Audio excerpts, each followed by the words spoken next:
Chapter 127. Above the river, the moonlight was thousands of miles away, and it was cold enough to penetrate one's clothes.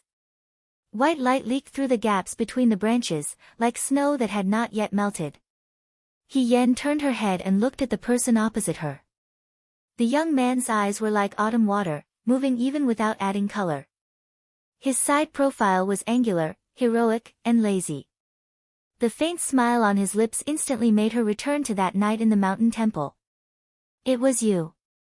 Her mind was a little muddled, and she was at a loss. In the end, she did not know who the other party was. She only remembered that she was sent to a room in the mountain temple, and a woman with a gentle voice took care of her, cleaned her up, and sent her back to Su Jiheng.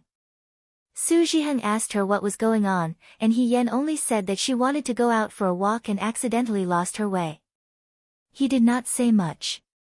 As for the woman who sent her back, Su Jiheng did not mention her again. Therefore, she did not know who the strange man she met was. But the other party said, "If you really want to be strong, so what if you are blind? Even if you are blind, you can be the most different among the blind." She always remembered it in her mind, and she did not forget a single word.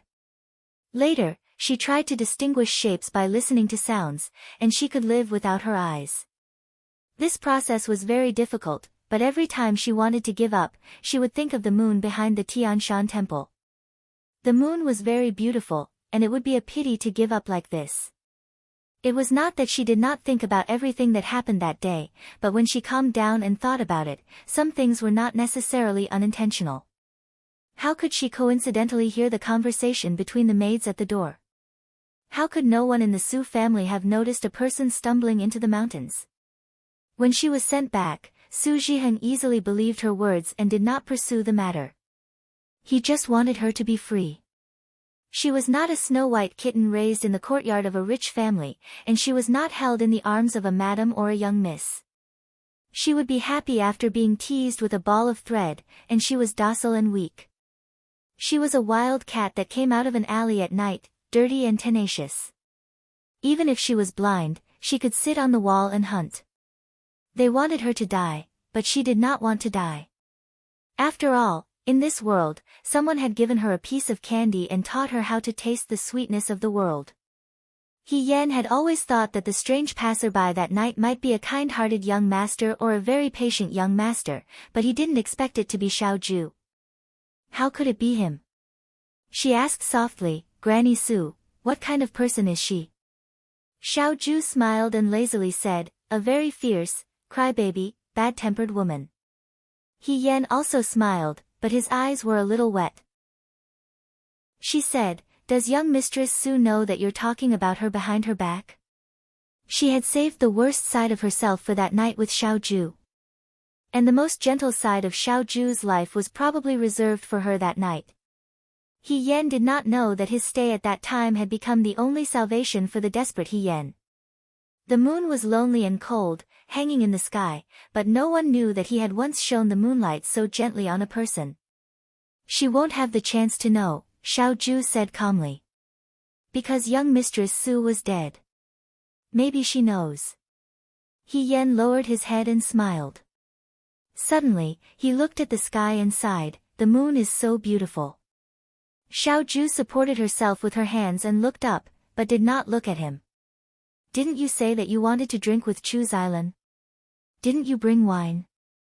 Yen said loudly, "A cup of wine for the mountains, rivers, lakes, and seas."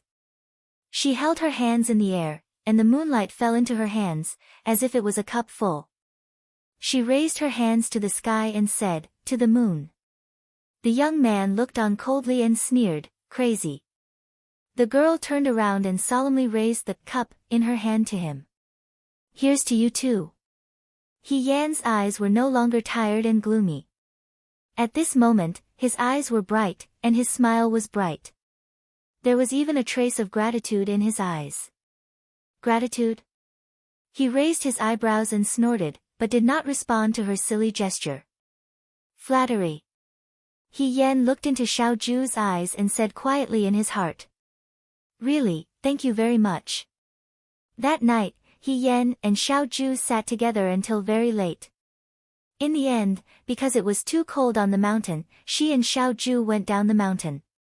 When they got back, it was already midnight. The next day, they woke up later. After lunch, they wanted to find Chu Xiao to talk about what happened last night, but when they arrived, they found that he had already left. Are you looking for Chu Xilan? Lin Shuanghe passed by and said, this morning, Chu Xilan returned to the capital with the people from Shuajing. This morning? He Yan was stunned. He didn't tell me it was this morning. They came in a hurry. Lin Shuanghe opened his fan and waved it. Brother He, meeting and parting is fate. He will return to Shuajing sooner or later. You don't have to be too forceful. He Yan was confused. What was she being too forceful about? She just felt that it was a pity that she didn't even say goodbye to Chu Xiao before leaving. After all, fourth young master Chu had been in Liangzhou with her every day to sort out the relationship between the officials in Shuajing.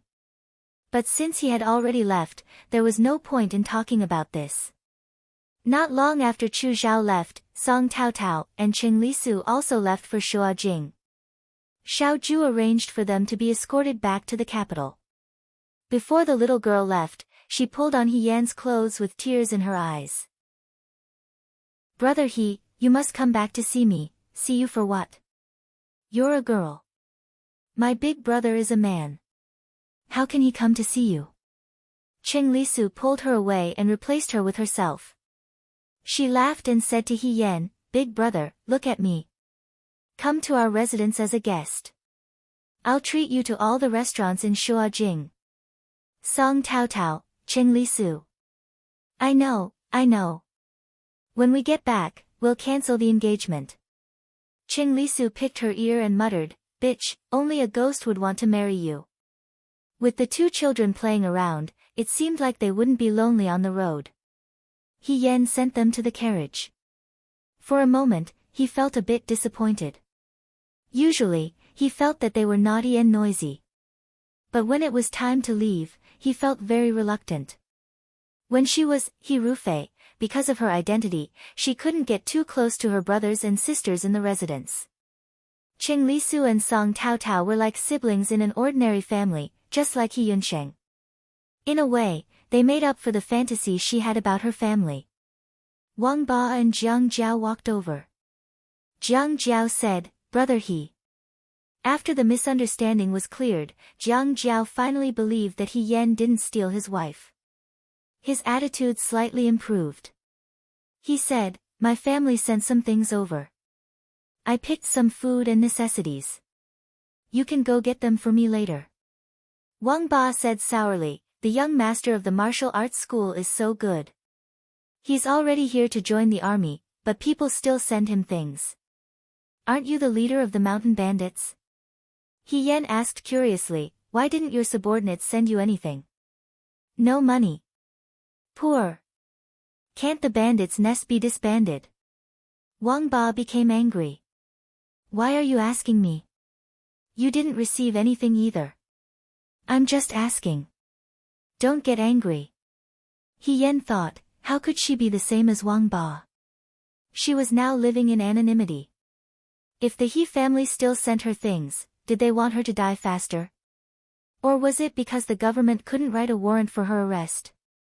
But, Brother Jiang, why did your family suddenly send you things? He Yan asked. Jiang Jiao said helplessly, Brother He, did you forget that it's going to be the new year soon? The new year? He Yan was startled. She had been living too comfortably these days. She actually almost forgot that it was going to be the new year in a few days. The new year was coming.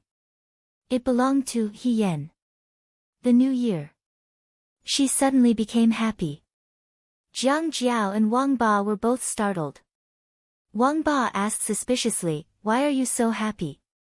Did military governor Xiao give you something good behind our backs again? He Yan answered seriously, that's right. Good wine, good food, good future. Are you envious? Are you jealous? After she finished speaking, she turned around and left. Wang Ba was stunned for a moment. He chased after her and said, hey, tell me clearly. What did he give you? Don't run. The Liang province guards had a pretty good new year. Xiao Ju, as the commander, treated all the new recruits equally. Regardless of whether it was the southern prefecture soldiers or the Liang province guards, they all had a full New Year's Eve dinner. There were dishes, meat, and good wine. It was very lively. The joy even diluted the bitter cold at the border.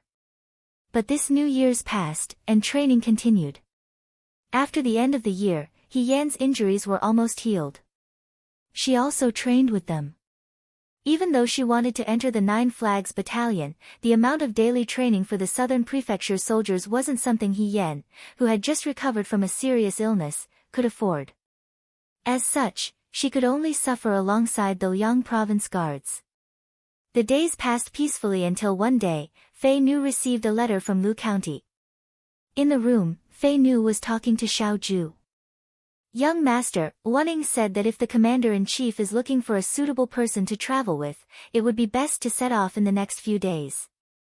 Jiang is not close to Liang province. If we set off now, it would be spring by the time we arrive. We should be able to make it in time for Princess Mengji's birthday. Chai Anqi might appear on that day. Xiao Ju looked up. Qiao Huanqing. This child is the nephew of Princess Jiang's general, Cui Yuji, Fei Nu said. When he was young, he was taken away by the Cui family's enemies. Later, he was luckily rescued. He was stranded in the Central Plains and was adopted by a rich merchant. The rich merchant had no children, so Qiao Huanqing inherited his wealth. He married his wife last year, but for some reason, Cui Yuji found her whereabouts. Cui Yuji has no other family members, so he wrote a letter to invite him to attend Princess Mengji's birthday banquet. However, Qiao Huanqing is very timid. Before he reached Jiang, he was robbed by bandits when he passed by Lu County. He was slightly injured. He also heard that there were many bad people on the road to Jiang, so he refused to go forward. Xiao Ju's eyes moved slightly. She smiled but did not say anything. Needless to say, the bad people were definitely Wan Ying's doing. However, after scaring Qiao Huanqing, this person did not dare to go to Jiang. Wasn't he too cowardly? The person sent by Wanning agreed with Cui Yuji that he would replace Qiao Huanqing to attend the banquet in Jiang. However, Qiao Huanqing would have to pay 1,000 taels of gold as a reward. Qiao Huanqing had been separated from his family for many years. Cui Yuji had not seen this nephew of his for more than 10 years, so no one knows what Qiao Huanqing looks like now. This person's identity is suitable, and the time is suitable. Wanning also sent a pass and a jade tablet to prove his identity. Young master, there shouldn't be any problems. A nephew who had been separated from the vassal king's trusted aide for many years. This identity could be said to be very convenient, but... You make it sound so easy, Chiwu could not help but say, but Wanning already said that Cui Yuji invited Qiao Huanqing and his wife, as well as his newly married wife. It's not a big deal to be a governor, but where can we find a woman to pretend to be his wife? We can't say that the madam disappeared halfway. Fei Nu's face was wooden, but he also knew that Chiwu's words made sense. The Southern Prefecture Army and the 9 Banners Battalion did not lack men. Whenever there was a need for people, there were people who were agile, smart, handsome, and strange. There were all kinds of people, but there were no women. Wanning was the only woman, but Wanning, her son was already 12 years old. How could she be Qiao Huanqing's wife? Xiao Ju frowned. For the first time, his handsome face showed some embarrassment. You can find a death warrior with high martial arts. Fei Nu reminded. How can that be? Chiwu refused without thinking, we haven't known each other for a long time. Who knows if they are good or bad? If they secretly harm young master, can you and I bear the responsibility? Chiwu spoke without thinking. Fei Nu had nothing to say, so he only said, then do you have someone in mind? Me? Chiwu thought hard and said solemnly, let's not talk about the Southern Prefecture Army. Even in our Shao mansion, we don't know many girls who know martial arts. When the madam was still alive, she didn't like master to play with swords and sticks. Even the maids we took in only knew how to write poems and flowers and tend to the flowers and plants. I haven't seen many girls like this. Find a girl. Someone outside the window unhurriedly waved a folding fan and elegantly said, I know this. Why don't you ask these two uncouth men instead of me? Xiao Huijin, aren't you recklessly wasting God's gift? Have they seen a girl before? Why don't you ask me such a difficult question? This young master will answer your question. Xiao Ju glanced at him and said indifferently, who let him in? Qi Wu, it wasn't me. Fei Nu, it wasn't me. Do you still need to let him in? Lin Shuanghe felt very good about himself. Everyone in the Liang province guard knows that you and I have been close friends for many years. I'm also the white-robed divine hand who can bring people back to life. Of course they respect me. I can go anywhere in the Liang province guard unimpeded. Throw him out. Fei Nu, Xiao Huijin, what kind of dog temper is this? Lin Shuanghe said as he walked in through the door. He waved his hand, indicating that Fei Nu and Qi Wu should leave. Let me solve your young master's difficult illness. Fei Nu and Qi Wu left. Lin Shuanghe closed the door and windows. Xiao Ju coldly watched his actions. Lin Shuanghe sat down on the chair in front of him and asked, looking for a girl? Xiao Ju kicked him. Lin Shuanghe jumped up, if you want to talk, then talk. Don't keep hitting me. I didn't eavesdrop on your conversation just now. I only heard half of it. What do you mean a girl with good skills? Why are you looking for a girl with good skills? A female guard? Xiao Ju stared at him and suddenly laughed.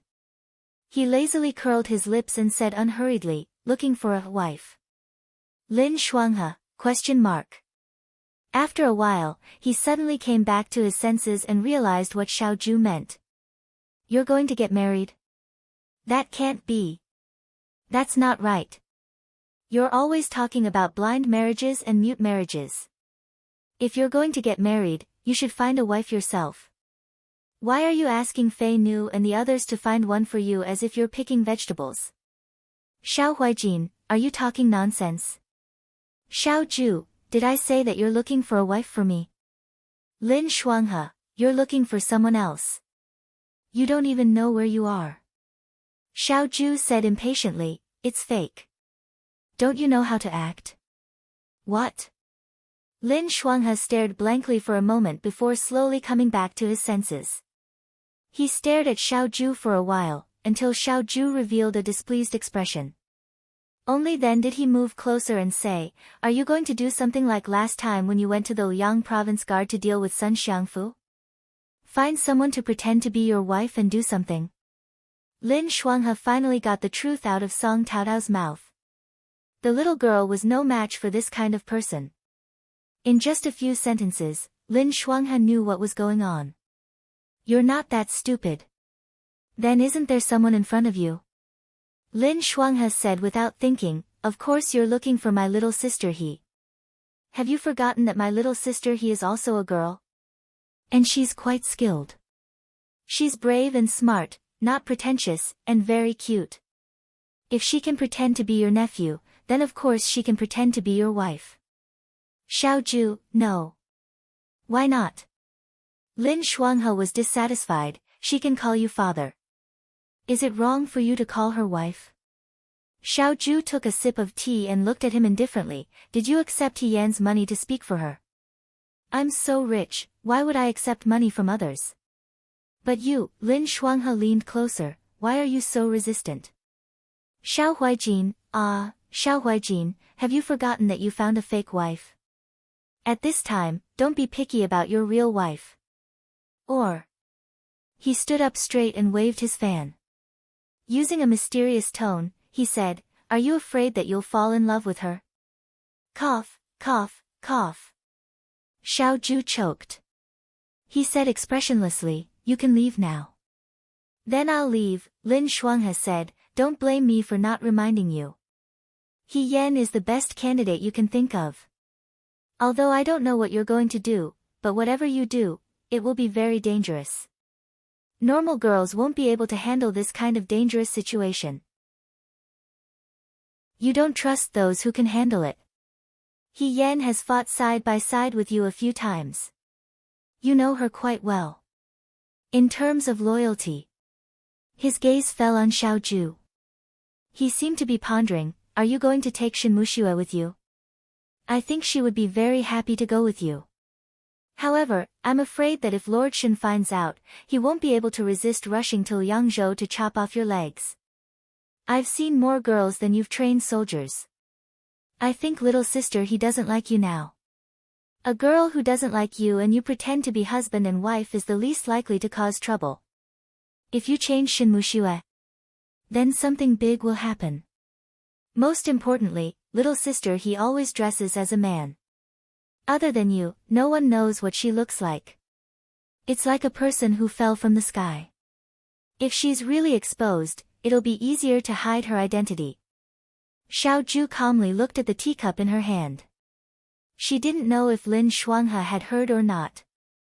A girl's thoughts are the most difficult to guess. A girl like little sister he who is simple and straightforward, with everything written on her face, or who says it directly, is suitable for this job. You might as well say that she's an idiot. Lin Shuanghe choked and said angrily, I've said all that needs to be said. I only said this because we're brothers. Think about it carefully. Think about it carefully before you choose someone. After he finished speaking, he grabbed his fan and left. After he left, Xiaoju put the teacup back on the table and sighed lightly. It was late at night. He Yan washed up and sat in front of the mirror. He ate too well during the New Year in the army. He looked at himself in the mirror and felt that he seemed to have become slightly chubbier. Fortunately, lady he was born slender and weak. Now that he was slightly chubbier, he didn't look too plump. Instead, he looked a little less skinny and more delicate. He looked like a young lady who was raised by a wealthy family. It was just that this kind of coquettish behavior was really inappropriate in the military camp. He Yan waved his fist at his reflection in the mirror and made a fierce expression. He felt that he still looked imposing and was relieved. He walked to the bed and climbed onto it. The bed was as cold as ice. There wasn't enough charcoal in the army camp. Although the weather was slightly warmer after the New Year, it was still a little cold at night. He had to use his body to warm up the mattress under him.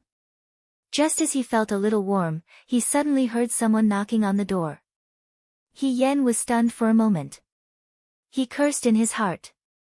Who was it? It was the middle of the night. It wasn't easy to warm up the bed, but now that he went out, it was cold again. The knocking continued. He Yan couldn't pretend that he didn't hear it even if he wanted to. He could only put on his outer garment and open the door. When he opened the door, Lin Shuanghe was standing outside. This person was seriously wearing a thin white shirt on such a cold day. Even if he added cotton, it wouldn't be very thick. Otherwise, he wouldn't be able to look so elegant. He was even fanning himself.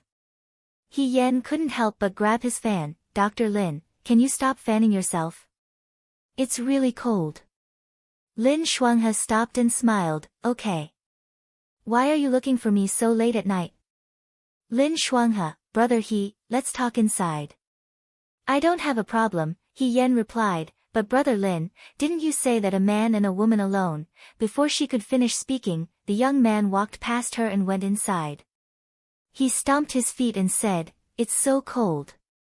He Yan. She closed the door and turned around. Lin Shuanghe was still nagging, why didn't you light a charcoal brazier in your room? It's too cold. I ran out of charcoal, He Yan said patiently, since it's so cold, can Dr. Lin just tell me what's the matter? I've thought about it. There's something I must tell you, the sound of knocking interrupted his words. The two of them looked at the door in the middle of the room. The knocking sound was coming from inside. He Yan was stunned. Knocking on the middle door meant that it was Xiaoju. What did Xiao Zhu mean by knocking on the door in the middle of the night? She looked at Lin Shuanghe. Lin Shuanghe also had a suspicious look on his face. He Yan walked over, hesitated for a moment, and unlocked the door. Second young master Zhao's expression was calm and elegant. His gaze swept past Lin Shuanghe for a moment and quickly returned to He Yan. He Yan didn't know if it was an illusion, but she felt that second young master Zhao's expression was a little strange. Commander-in-Chief. What's the matter? Lady He. He took a step forward and bent down slightly, looking straight at her. The young man had a handsome face. His eyes were like autumn water, full of moonlight. At such a close distance, she could clearly see his long and slightly curled eyelashes. His voice was low and magnetic, making her heart beat faster. Do you like me? Chapter 128. Do you like me? His voice seemed to have the ability to hook one's soul, causing He Yan to be rooted to the ground, unable to move at all. He couldn't help but gulp. Xiao Zhu frowned slightly. He Yan. He Yan subconsciously curled her fingers and dug her fingertips into her palms. She didn't feel it when this person was lazy, but when he got close, even his aura became extremely dangerous. He raised his eyebrows, curled his lips, and asked again, almost bewitchingly, do you like me? No. I don't like you. He Yan subconsciously curled her fingers and dug her fingertips into her palms. The pain cleared her mind for a moment, so that she wouldn't say something shocking. She looked at Lin Shuanghe, who was standing at the side, and was also stunned. Hearing this, Xiao Zhu didn't get angry. Instead, she seemed to be slightly relieved. She stood up straight and raised her eyebrows. Very good, it's you. Me? The ambiguous atmosphere just now was swept away. He Yan took a step back and couldn't help but look at him. What do you mean by me? Madam Qiao. Madam Qiao. He Yan was confused. Lin Shuanghe seemed to have suddenly understood. He walked over and said, you're finally willing to listen to me. You think that my sister He is the best choice, right? He Yan was even more confused. It's a long story. Then take your time. He Yan went to get a stool for them. Xiao Zhu glanced at her, turned her head, and reminded her. Put on your clothes first. He Yan looked down. When Lin Shuanghe knocked on the door, she casually put on her clothes and didn't put them on properly. Now that she was bending over to get a stool, her clothes slipped off her shoulders. Lin Shuanghe said, I didn't see anything. He Yan felt that Xiao Zhu was making a mountain out of a molehill. It wasn't like she wasn't wearing undergarments inside. What should be covered was tightly covered. Second young master Xiao was too gentlemanly. But since he had already said it, she had to sort it out. After she was done, she listened to Xiao Zhu tell her the important parts of the story. He Yan slammed the table. Does Commander-in-Chief mean that you and I should disguise ourselves as husband and wife and set off for Jiang? This is ruining my reputation. If he pretended to be a nephew, he would have to call Xiao Zhu uncle. If he pretended to be a husband and wife, he would have to call Xiao Zhu husband. He Yan couldn't bear to look at the way he called Xiao Zhu hubby. Ruin your reputation. Xiao Zhu narrowed her beautiful eyes and sneered, you feel wronged. He Yan, that was true. In the eyes of others, Xiao Zhu's reputation would most likely be ruined if this matter were to spread out. But, wouldn't it be embarrassing for him to do whatever he wanted?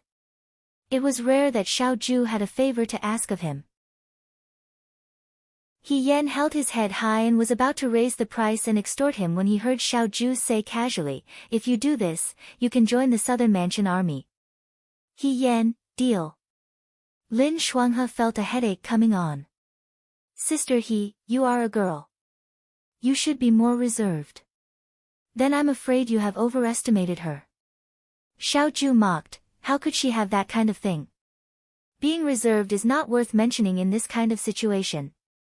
He Yan giggled and said, Commander-in-Chief, don't worry. I can definitely act as a good wife and win face for you. I'll let others envy you and praise you for the good fortune you've accumulated over several lifetimes. Xiaoju suppressed her anger and said calmly, Xiao Huanqing's wife is a famous talented woman in the way. He Yan's self-praise came to an abrupt end. Proficient in zither, chess, calligraphy, and painting, he glanced at He Yan with a bit of pity, obedient, sensible, and considerate. These 16 words, may I ask which one is related to you? Human-like, He Yan answered honestly. Pfft, Lin Shuanghe couldn't help but laugh. Halfway through, he felt that it was inappropriate and said, nonsense. Xiao Huaijin, you are talking nonsense again. How is sister He not obedient, sensible, and considerate? As for zither, chess, calligraphy, and painting. He looked at He Yan, do you know how to do it? He Yan, not really. Xiaoju sneered. Lin Shuanghe immediately said, that's okay, I know how to do it. Don't you have to wait for a few days before you set off with me? Before you set off, I promise that I will teach you. I don't dare to say that I will be very good at it, but I will definitely be able to deceive that group of uncouth people. Xiao Huaijin, leave sister He to me. In less than 5 days, I will give you a different kind of graceful woman. She is short, stupid, and has no talent. Then it will be hard on you, Xiaoju said casually. She stood up and walked to He Yan's side, staring straight at him. He Yan felt goosebumps from her stare. Xiaoju leaned closer, tilted his head, and smiled. But I can't say for sure. After all, Our Lady He is the best at deceiving people. He Yan, Xiaoju always made praises sound derogatory. My good wife will make others envious of me. I will. His gaze deepened and he smiled faintly.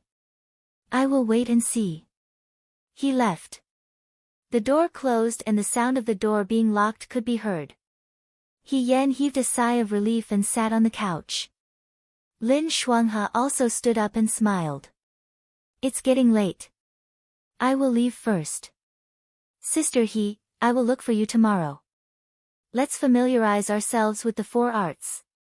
He Yan nodded. Lin Shuanghe wanted to say something but stopped. He Yan asked, Dr. Lin, is there anything else? He looked at He Yan with a complicated expression. Nothing. He waved his fan and left. After the door closed behind him, Lin Shuanghe sighed and pressed his chest. He had boasted to Xiaoju that He Yan didn't like Xiaoju and was most comfortable with her. This was true. After all, He Yan didn't sense a trace of affection for Xiaoju in their previous conversation. However, just now, when Xiaoju approached He Yan, Lin Shuanghe clearly saw He Yan's nervousness and helplessness. Something didn't seem right. It didn't seem like he was completely uninterested in Xiaoju. What was going on? Lin Shuanghe was burning with anxiety. If He Yan actually liked Xiaoju, wouldn't they get into trouble on this trip? No. It must be because Xiaoju was too beautiful. When the woman saw his face, she was instantly captivated by his beauty. She wouldn't feel anything after seeing him a few more times. He comforted himself. It must be so. He Yan sat on the couch in the room. Xiaoju actually asked him to pretend to be her husband and wife when they went to Jiang. This was unbelievable. Not to mention her, just the fact that Xiaoju was pretending to be someone else's wife would make people doubt their ears. Now that he knew the origin of the 9 Flags Battalion, He Yan didn't have much hope that he could really enter the 9 Flags Battalion. Those who could enter the 9 Flags Battalion were Xiaoju's brothers who had risked their lives to stand up for her. They were heroes who had risked their lives to stand up for her. This had to do with ability. Presumably, the 9 Flags Battalion wouldn't easily recruit people in the future. It was also good to be able to enter the Nan Mansion Army. In a way, the Nan Mansion Army was well known for its fighting prowess. However, He Yan readily agreed to Xiaoju's proposal. Even if these conditions didn't exist, she would still make concessions in the end. This was because the place Xiaoju proposed was Jiang. He Yan's master was the passerby who saved her from the pile of corpses during the Battle of Imo County in her previous life. He was also a strange person who later taught her how to arrange troops, set up formations, and use swords, bows, and horses. His name was Lu Buwang. When they parted that year, she once asked Lu Buwang, "Master, if I want to find you one day, where should I go? We'll meet if fate wills it." Lu Buwang smiled and said, "But if you insist on finding me for something important, you can go outside Jiang City. I'll eventually arrive here." She remembered it in her heart. Now that He Rufei was dead, she accidentally received such a strange mission. But if she really went to Jiang, she might be able to see Lu Buwang. In her previous life, other than the He family, only Lu Buwang knew her identity. She really wanted to see her master. Jiang. He Yan sighed slightly. He actually began to hesitate in his heart. She didn't know if she could see him. She also didn't know if Lu Buwang could still deny her identity. She was very nervous. The next morning, He Yan woke up early and had breakfast. She wanted to go to the martial arts practice field for day training. As soon as she walked to the door, she was stopped by someone outside the courtyard. "Brother He." She turned around and saw Lin Shuanghe. He Yan asked, "Brother Lin, why are you here?" Judging from his appearance, he should have arrived long ago. Lin Shuanghe waved his fan and said, "I'll wait for you here." He looked up and down at He Yan's black clothes and asked, "Where are you going?" "Day training at the martial arts practice field. I haven't run yet in the morning." "Dr. Lin, I'll tell you later. If you don't go now, it'll be too late." "Hey." Lin Shuanghe stood in front of her and said, "If you're talking about day training, you don't have to go for the time being.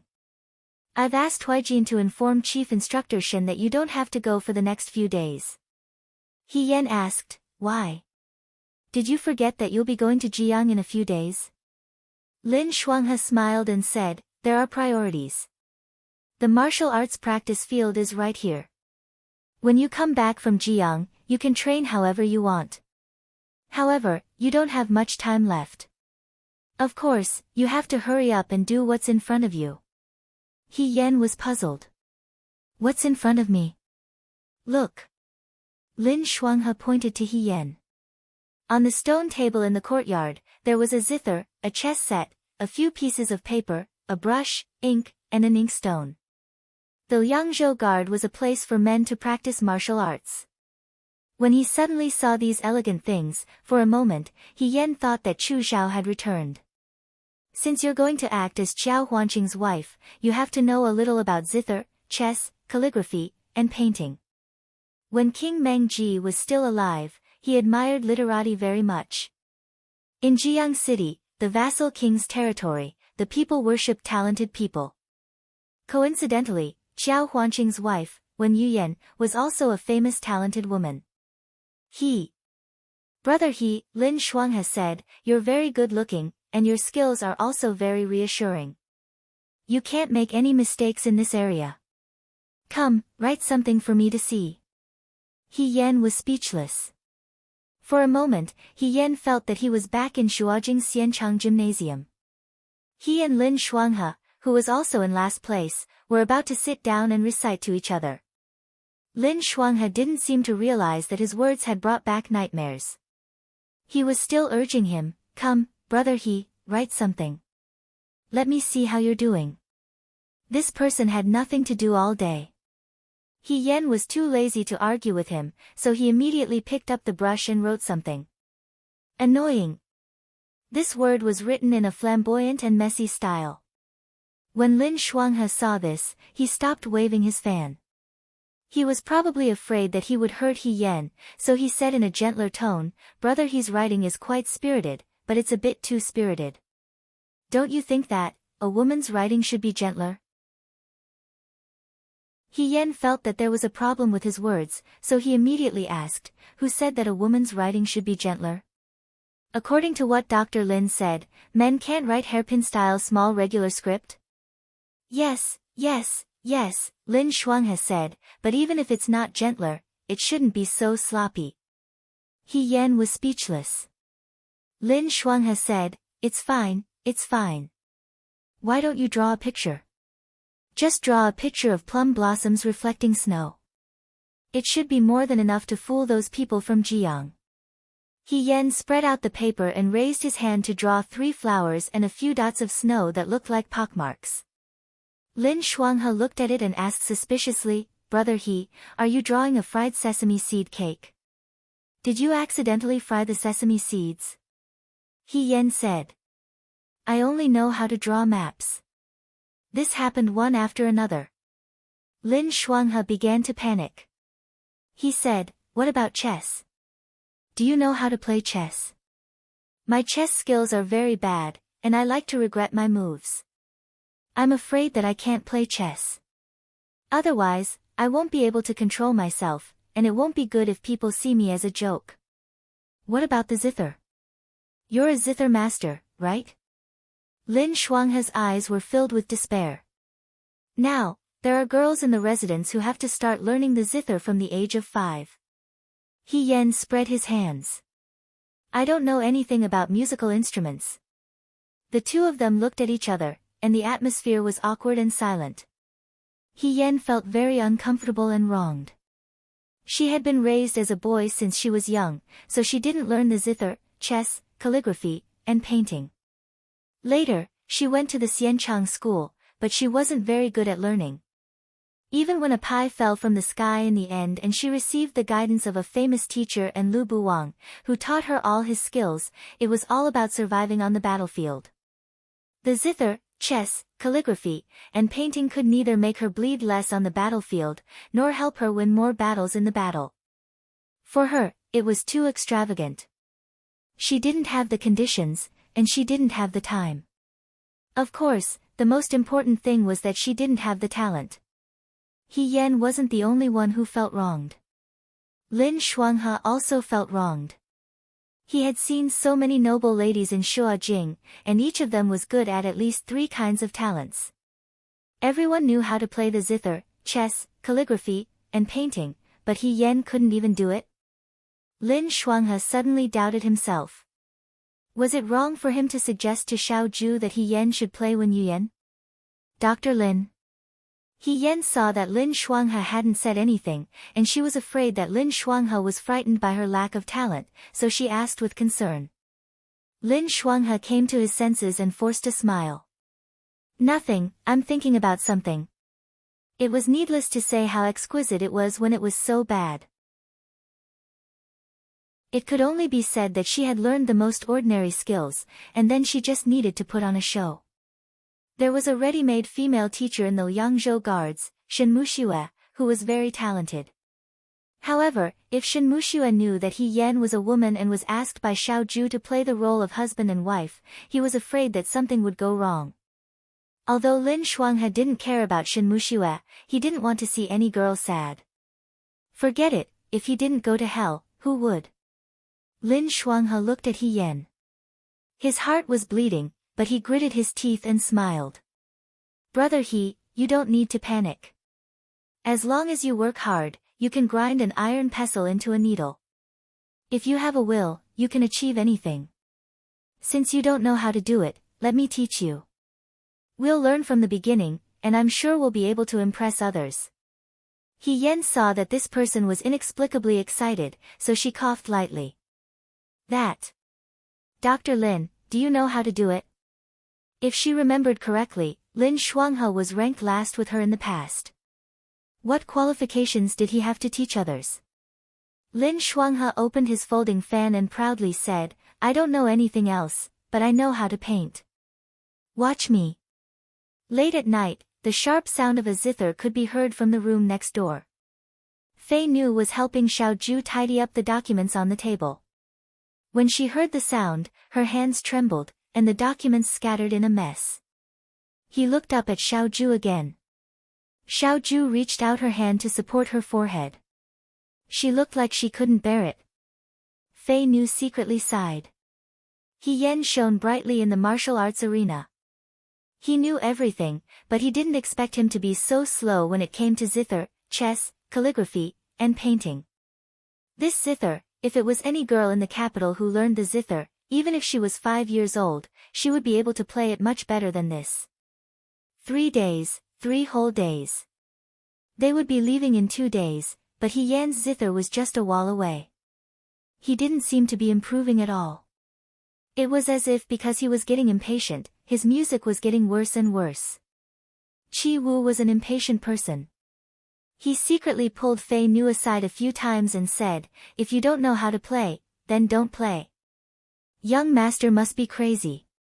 It's fine if he found a man to pretend to be his wife, but he even found one who doesn't know how to do anything. Isn't this giving others a chance to find out? Even if there's a shortage of people, it shouldn't be like this." He still didn't know He Yan's identity as a woman, so Fei Nu didn't say much. He only said, "Talk less, do more." But tonight, Fei Nu muttered in his heart. He Yan was so slow. Could he really bear such a heavy responsibility? Suspense. In the room next door, Lin Shuanghe waved his hand and said weakly, "Younger sister He, that's enough. You can stop playing." He Yan stopped and looked at him. He humbly asked, "Brother Lin, have I improved compared to yesterday?" Lin Shuanghe choked and was speechless. Although he wasn't outstanding in zither, chess, calligraphy, and painting, he was still an elegant young master in the capital. He still knew a thing or two about these things. He originally thought that with his guidance, even if he couldn't practice very well in 3 days, he would at least be able to put on a show. But looking at He Yan's current appearance, he realized that he had overestimated himself. He had never seen such a stubborn woman. After 3 days, not only did she not improve, she played more and more harshly. Lin Shuanghe finally realized that there was actually someone in the world who could play the zither with such a sound. It was said that one was marked by the company one kept. Xiao Ju was also a master in both literature and martial arts. Her elegance was unparalleled. He Yan had been with Xiao Ju for so long, but why didn't he have the slightest bit of elegance? Yet, this girl still looked like she was very hardworking.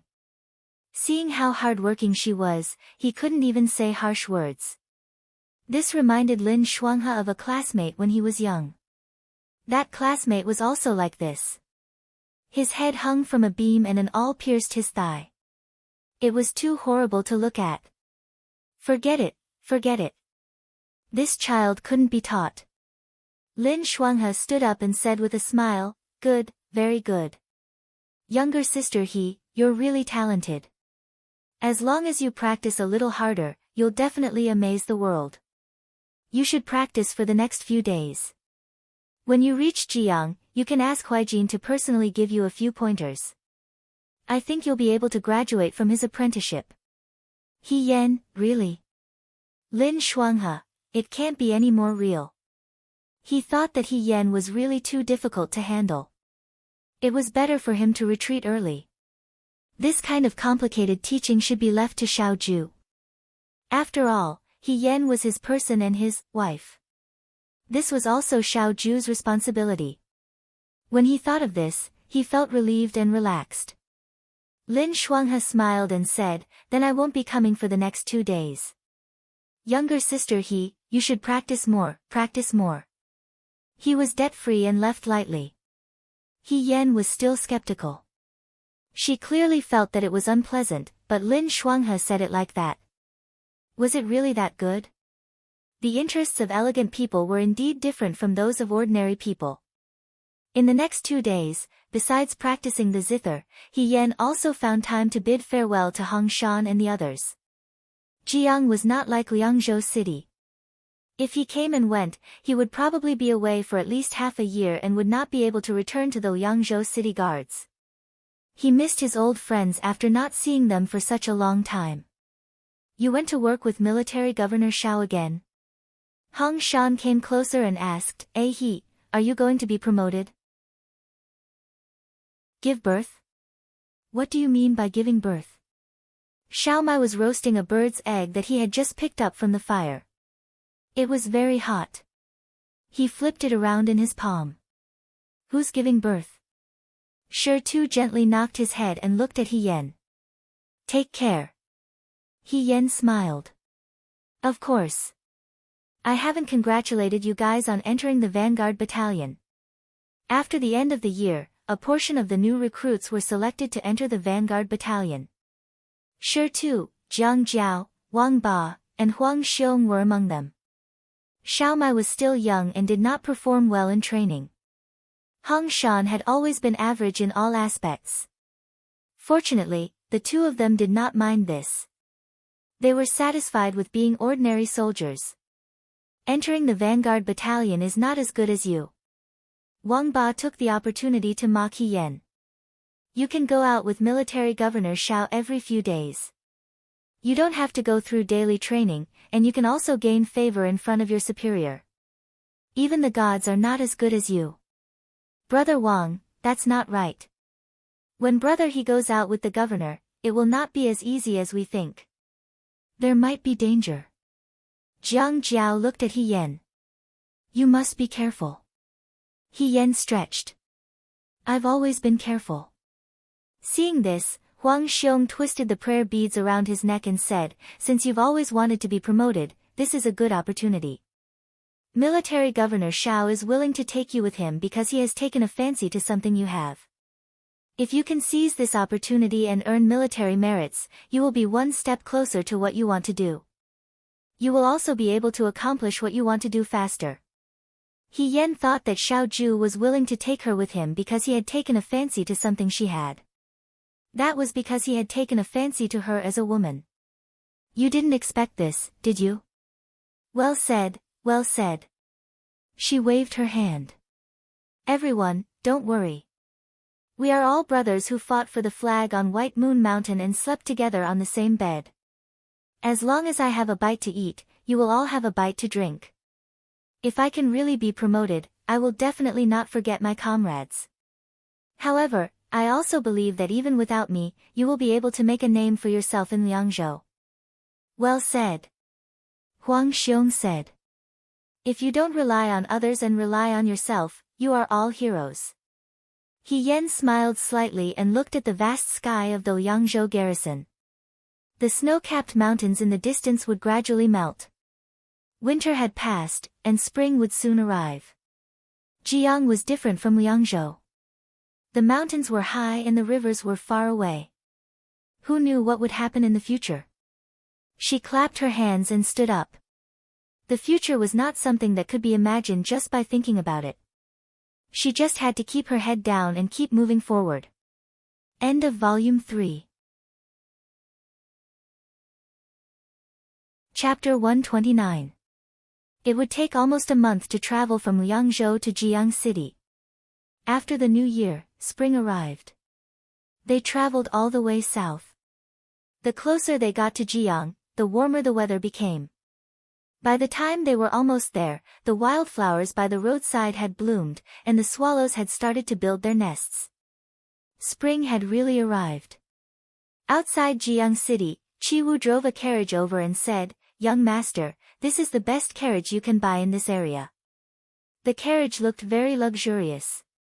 It was wrapped in fine peacock green silk, and the white gauze inside swayed slightly. It was very spacious and comfortable to sit in. He Yen was tired after riding for so many days. He Yen was very satisfied to be able to relax. However, Lin Shuanghe was still very picky. That's it. I wouldn't even look at something like this in Shuojing. The wood is too inferior. Didn't I say to pick the most expensive one? Qi Wu said, this is already the most expensive one. He Yen looked at Lin Shuanghe and sighed in his heart. After so many years, this young master's style of living and enjoying life had not changed at all. He Yen could not understand why Xiao Ju had to bring Lin Shuanghe along when she went to Jiang. Wasn't she dragging him down? He Yen was not the only one who could not understand. Lin Shuanghe was also puzzled. Before he left, he confirmed in every possible way, "Are you sure you didn't say anything wrong? You want to bring me along to Jiang?" Xiao Ju said, "I'm sure." Why? Because we need a housekeeper. A housekeeper? Lin Shuanghe was angry. have you seen a housekeeper as charming as me? Xiao Zhu sized him up. I've seen one now. Although Lin Shuanghe said that, he also wanted to go out with Xiao Zhu to see the world. He had never been to Jiang, but he heard that the girls there were all beautiful. Wouldn't it be a pity if he did not see them once in his life? Therefore, he just grumbled a little and agreed to go with them. They did not pay attention to anything else during their journey. However, now that they were about to reach Jiang City, they had to dress up properly. After all, they were no longer Xiao Huijin and He Yan. They were Hu Province's wealthy young master Qiao Huanqing and his newly married wife Wen Yuyan, as well as their guards Qi Wu and Fei Nu, and housekeeper Lin Shuanghe. Slave Fei took out the communication token and looked at the city gate of Jiang in the distance. He said, "Young master, once we enter the city and find an inn to settle down, we still need to buy 2 maidservants. It's impossible for a wealthy young master and young mistress to travel without even bringing a servant girl with them. They had to take care of their own food, clothing, and daily necessities. Let alone Cui Yuji, no one would believe it." "Buy maidservants?" Lin Shuanghe said, "I'll go too. I know how to pick girls." Xiao Zhu did not bother to pay attention to him. She only instructed Fei Nu, "Find the younger ones. Let them go home after we're done with Jiang." Fei Nu agreed. Qi Wu and Fei Nu drove the carriage outside. The carriage slowed down and slowly arrived at the Jiang city gates. Fei Nu handed the pass to the guards at the city gates. The guards looked carefully at the black words on the pass and suddenly became respectful.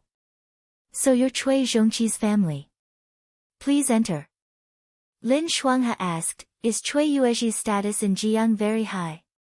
I heard that he grew up with Princess Meng Ji. He's loyal and capable. The princess trusts him a lot," He Yan answered. Lin Shuanghe asked curiously, "How did you know?" He Yan replied, "I heard it from someone." Xiao Zhu glanced at her but did not say anything. He Yan had never been to Jiang, but she had heard some things about the people and things in Jiang. It was because her master, Lu Buwang, came from outside Jiang City and had told her many anecdotes about Jiang. After hearing a lot, she also yearned for Jiang. However, it was troublesome to travel between the territories of the vassal kings. She did not expect that she could take advantage of Xiao Zhu to come and take a look at the Shui city that Lu Buwang mentioned. It was really interesting. Jiang City was a beautiful city. Thousands of households were connected, and trade was prosperous. There was a canal outside the city where merchant ships gathered. Jiang was rich in silk, satins, and tea leaves that flowed along the Yuyang River to Yangzhou. It could be said that thousands of boats sailed like the wind. There were large and small rivers in the city. Small boats could be seen under bridges everywhere. The bows of the boats were filled with fruits and small things. This was the Shui city of Jiang. The people of the Central Plains had never seen such a scene. He Yan leaned on the carriage and looked out, clicking her tongue in wonder. Lin Shuanghe sighed and said, "Jiang is really like what Wanderer said. It's really a fairy-like place. No wonder it's easy to get out but hard to get in. If I came here, I wouldn't want to leave either. Look at the girls here. They're so beautiful and fresh. They're different from the girls in Shuajing City." He Yan was speechless. She thought, "You didn't say that when you were in Shuajing City." She turned to look at Xiao Zhu again. Xiao Zhu was sitting in the carriage. He didn't seem to be interested in the bustling scene outside the carriage. He sat there lazily, and his eyes were calm, without the slightest surprise. "Commander-in-Chief, should we go find an inn first?" she asked. "What Commander-in-Chief?" Lin Shuanghe immediately said, "We're already in Jiang. You can't call me Commander-in-Chief, lest you expose yourself." He Yan asked, "Then what should I call you?" "Of course you should call me husband." When the word husband came out, He Yan and Xiao Zhu were shocked. Xiao Zhu's expression was even more indescribable. It was very interesting. She endured it, and after a while, she flicked her sleeves and said, "You don't have to call me husband now. It would be weird to call him that in the future, okay?" He Yan's heart was pained. This task seemed good, but he didn't expect it to be so difficult to carry out. It even required him to throw away his sense of shame. No wonder the exchange condition was to join the Southern Prefecture Army. Xiao Ju said, "Let's find an inn first and settle down." Jiang was rich in resources, and it was prosperous. They didn't need to be picky when looking for an inn. Qi Wu picked a place that was closest to the city center. It was convenient for him to familiarize himself with the city. They first put down the heavier things on the carriage. Fei Nu walked over and said, "Young master, I just asked around. There's a restaurant nearby. The restaurant's lady boss will help to buy and sell servant girls for the rich families. If you're staying here today, you can go to the lady boss to look for help." Xiao Ju nodded. He Yan hesitated for a moment and said, "I won't go." They paused. Lin Shuanghe asked, "Young mistress, what's the matter?" He Yan didn't have any other reason. He just couldn't bear to see other people sell their sons and daughters. Even though he knew that some children might not necessarily have a bad life after entering a rich family as a servant girl, he still felt uncomfortable in his heart. When he was in the army, he was harassed by the Chang people in the war-torn lands. It was common practice for the common people to sell their sons and daughters. If it was a son, it would be better. At most, they would be sold to other people as long-term workers. He Yan had seen it before. A 13 or 14-year-old girl sold to a 60-year-old man as a concubine for only a piece of sesame seed cake. Human life was so cheap.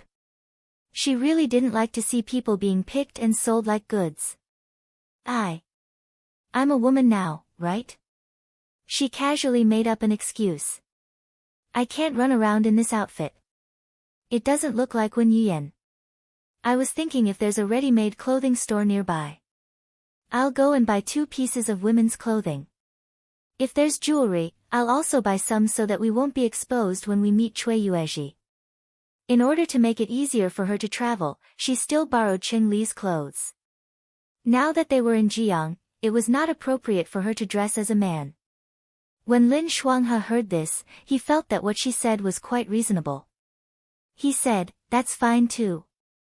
Qi Wu, follow her." Xiao Ju said, "If there's anything, send a signal." Qi Wu acknowledged. Xiao Ju looked at He Yan again. "You stay nearby. Don't go too far. Jiang is not like Liangzhou. It's best to be cautious." He Yan nodded. "Okay. Then let's split up." Lin Shuanghe waved his fan. "Young mistress, remember to buy a few more beautiful clothes. When the time comes, we'll show them how beautiful the girls in the Central Plains are." Xiao Ju said, "Shut up." The 3 of them went down the stairs of the inn and left. He Yan and Qi Wu were left alone. Qi Wu thought, Lin Shuanghe is wrong. He Yan is not a woman. No matter how he dresses up, he can't be beautiful. What's the point? Just as he thought of this, he saw He Yan looking at the mirror and pulling out the hairpin on her head. In an instant, her black hair fell to her shoulders. He Yan turned her head. "I'm a man. It'll attract attention if I go to a ready-made clothing store to buy women's clothes. Let your hair down first. What do you think?" She asked Qi Wu. "How do I look now?" Qi Wu. It's okay." He muttered in his heart, "Why didn't I realize that He Yan actually looks like a woman? I thought that he would be difficult to look at if he dressed up as a woman. Now that this guy let his hair down, he really does look like a woman. No wonder the young master chose him to go with them." "Let's go," Qi Wu said. "Let's take a walk around the area while it's still bright." The 2 of them went out together. Jiang City was located further south than Liangzhou City, so the weather was much warmer. Now that it was spring, the sun was slightly peeking out, warming people's bodies. The willow trees emitted a soft green color, and the spring scenery was boundless. The sound of hawkers hawking their wares could be heard everywhere. The people of Jiang originally relied on fishing for a living. Their culture was warm and open, and everyone was hospitable.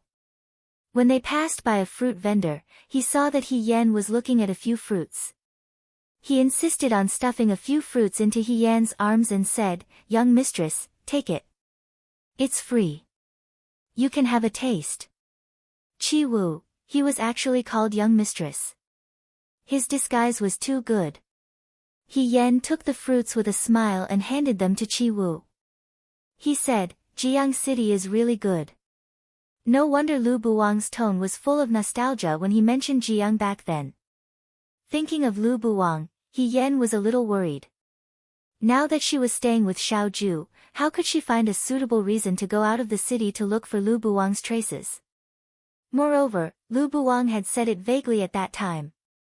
Now, it seemed that Jiang City was so big that it was really not easy to find someone. While she was thinking, Chi Wu had already asked a stall owner who was selling clay figurines next to him, "Little brother, may I ask if there are any shops selling ready-made clothes nearby?" When the stall owner heard this, he smiled and said, "Judging from your accent, you're not from Jiang, right? You've asked the right question." He pointed in a direction and said, "Jiang's embroidery workshop is the largest ready-made clothes shop. There are the best and most clothes in there. If you want to buy clothes, you can't go wrong there." Chi Wu thanked the stall owner and walked in the direction pointed by the stall owner with He Yan. He Yan was a little nervous. Chi Wu asked, "What's wrong with you?" "I feel a little uncomfortable buying women's clothes," He Yan said. Chi Wu nodded and said, "It's quite uncomfortable." He Yan spent more time as a man than as a woman in both his previous and current lives. However, even though he was a woman, he didn't care much about dressing up. He would wear whatever the residents prepared for him. If he really wanted to pick something, he wouldn't be able to pick it out. He thought to himself that he shouldn't make a fool of himself and pick something that didn't suit him. However, no matter how afraid he was, he still had to go through this. The embroidery workshop wasn't far from here, so it didn't take long for them to arrive. The clay figurine stall owner was right.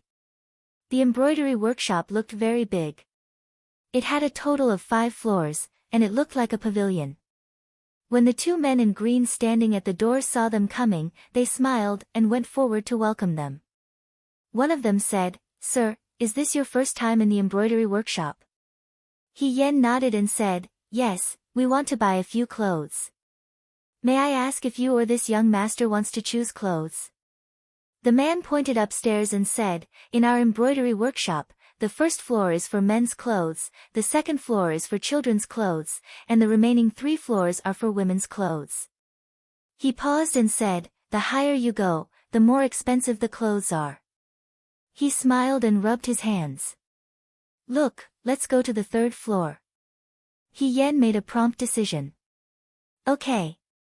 The man replied with a smile. "Please follow me." It was really big inside. Every floor was covered with fine carpets, and the decorations were very beautiful. Unlike the elegance of Shuo capital, Jiang's decorations were more colorful and lively, just like the people there. There were murals painted on the walls, and it seemed like everyone was having fun together.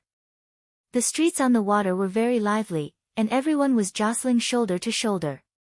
It was very interesting. When the man saw He Yan staring at the murals without blinking, he smiled and said, "This is Jiang's Water God Festival. Jiang relies on water to make a living, and we worship the water god every March. The 2 of you don't look like locals. If you stay here long enough, you can come and watch the Water God Festival. It's very lively." "March?" He Yan asked. "Yes, it's this month. The Water God Festival is very fun. Miss, if you go, you won't lose out." The people here were very enthusiastic, so He Yan didn't say anything. However, he was curious about the Water God Festival that the man mentioned. When they reached the 3rd floor, the man stopped and said, "This is it. Miss, please take a look first." He Yan nodded. Chi Wu was a little uncomfortable. This floor was full of women's clothes, and it didn't look good for a man like him to stay here. She said to He Yan, I'll wait for you downstairs. When you're done choosing, just send someone to inform me. He Yan said, okay. After Chi Wu left, the man continued to show He Yan around. As he looked, he explained to He Yan, this cherry red antique satin moonlight dress has been selling the best recently. It's spring, and everyone likes to wear red. It's the most eye-catching when you go for a walk. If you want to attract your lover's attention, this is the best. This lotus-colored peony jade dress is also not bad. When paired with a round fan, you'll look like a fairy from a painting. Elegant and otherworldly, noble and elegant. It's very wonderful. Look at this. This colorful butterfly pattern dress has 100 butterflies on it. They were all sewn on by our embroiderers. Think about it. If you wear this dress among the flowers, you'll definitely attract a lot of butterflies. You'll be surrounded by real and fake butterflies. How adorable. He Yan was speechless. The shop assistant of the embroidery workshop was too eloquent. He Yan was moved by his words. She felt that every piece of clothing hanging on the wall was unique and exquisite. Even if it was an ordinary woman, she would be dazzling and moving when she wore it. She was the only one on this floor. If a few more people came to look at the clothes, how would the man be able to handle it?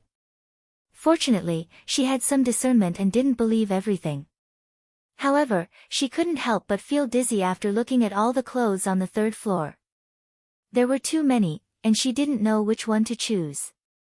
He Yan thought for a while and looked at the man. Little brother, I rarely choose my own clothes, so I don't know which one to choose. Why don't you help me look for clothes that won't go wrong, won't be picky, and won't be impolite at the banquet? The man was also a shrewd person. When he heard He Yan's words, he knew that He Yan didn't know how to pick out clothes. He smiled and said, sure. Miss, I see that your skin is fair, and you are different from the women of Jiang. With such outstanding looks, wouldn't it be a pity if you only choose clothes that won't go wrong and bury your beauty? Why don't? He walked in front of a piece of clothing and picked up a corner of it to show He Yan. Take a look at this one. This heavenly fragrance jade dress is very light and thin. It feels very delicate to the touch. The color is aqua blue, and it suits your skin very well. The style is simple and elegant, but if you wear it to the banquet, you definitely won't be impolite. There is only one piece of this dress left. If you like it, why don't you choose this one? He Yan walked in front of the dress. Compared to the previous ones, this dress looked much simpler. It wasn't as fancy, and it felt very comfortable to the touch. He Yan smiled and said, then I'll choose this one, I want this dress. A hand reached out from the side and snatched the dress from He Yan's hand. He Yan turned around and saw a young woman in a yellow dress standing in front of him. She had an almond-shaped face and peachy cheeks, and her beauty was like a hibiscus.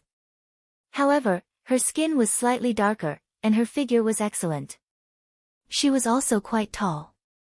She didn't even look at He Yan. It was as if He Yan didn't exist in front of her. Behind her were two maidservants dressed in green. One of them said, "Why are you still in a daze? Why didn't you greet our young lady when you saw her?" The man was stunned. He quickly bowed and greeted, "Eldest young lady Yan." The woman called eldest young lady Yan snorted in response. The man turned around again and wiped his sweat. He said to He Yan, "Miss, why don't you choose another piece?" Even a fool would understand what was going on. No matter where and when, there was no lack of people who relied on their family background to run rampant without fear. The man was innocent. He Yan didn't want to make things difficult for him. Moreover, it was just a piece of clothing. He smiled and said, "It's fine. I'll choose another one." "I'm sorry."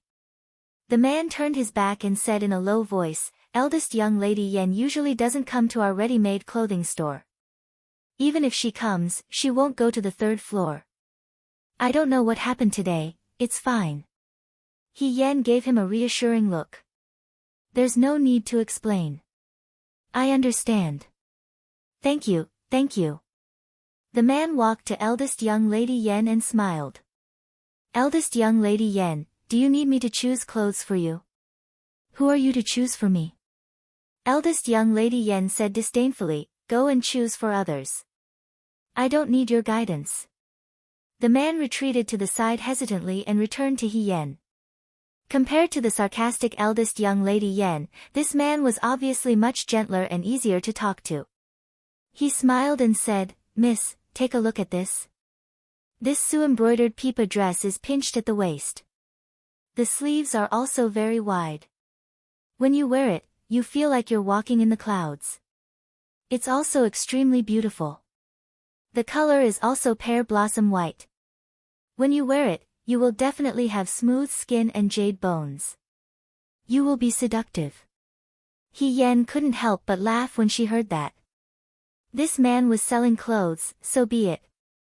Why was he praising people so easily?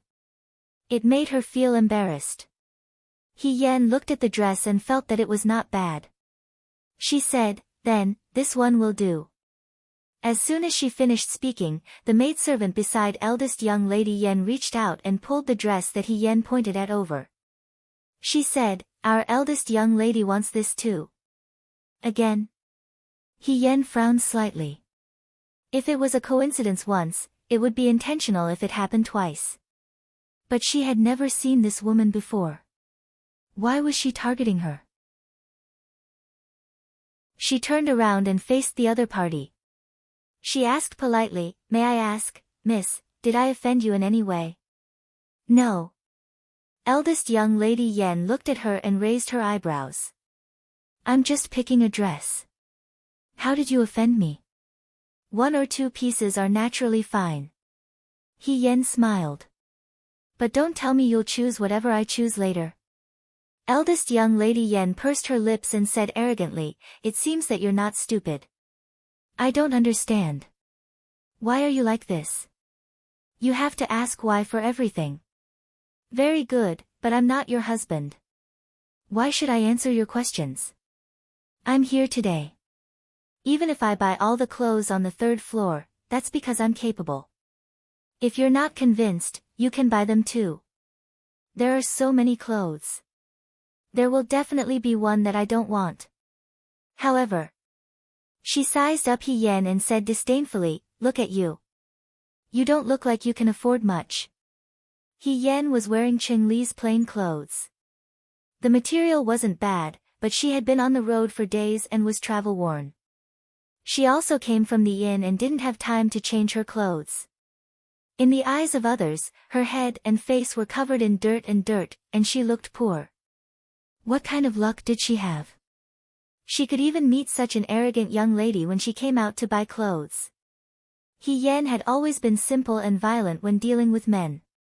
Even if she was not convinced, she would at most fight. However, women were different. She could not beat up a lady on the street. The embroidery workshop is not owned by you. He Yen said patiently, I just want to buy some clothes. Please don't cause trouble. It would have been fine if she did not say this. Once she said this, the woman was like a cat whose tail had been stepped on. All her fur stood on end. She narrowed her beautiful eyes and said in a sharper voice, cause trouble? You actually said that I'm causing trouble. Where did this country bumpkin come from? It's fine if you don't know me, but you're even full of filthy words. You want to buy clothes? Look at your shabby appearance. Can you afford it? He Yen, young madam. A voice interrupted. He Yen turned around. He did not know when Xiao Ju and Lin Shuanghe had found their way here. Qi Wu and Fei Nu were behind them. There were also two young ladies dressed in pink who stood timidly at the side. Xiao Ju walked forward. The Ji Yang women were beautiful and bold, while the men were masculine and powerful. A handsome, elegant, and charming young man like him was really rare. Young Madam Yen stared blankly at him. Xiao Ju stared at her for a while. Suddenly, she curled her lips and leaned close to He Yan's ear. Her voice was very low, but it was just enough for the people around to hear.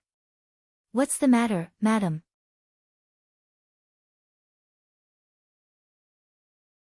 Chapter 130. The young man was tall and straight like a pine tree. The dark blue robe on him made him look noble and elegant. His eyes were as dark as the night sky, and they were filled with coldness. However, the corners of his mouth were curled up with a hint of casual mockery. The word, madam, was so low and mellow that everyone present was intoxicated. He Yan was the same. He only felt the place where his breath touched instantly stiffen.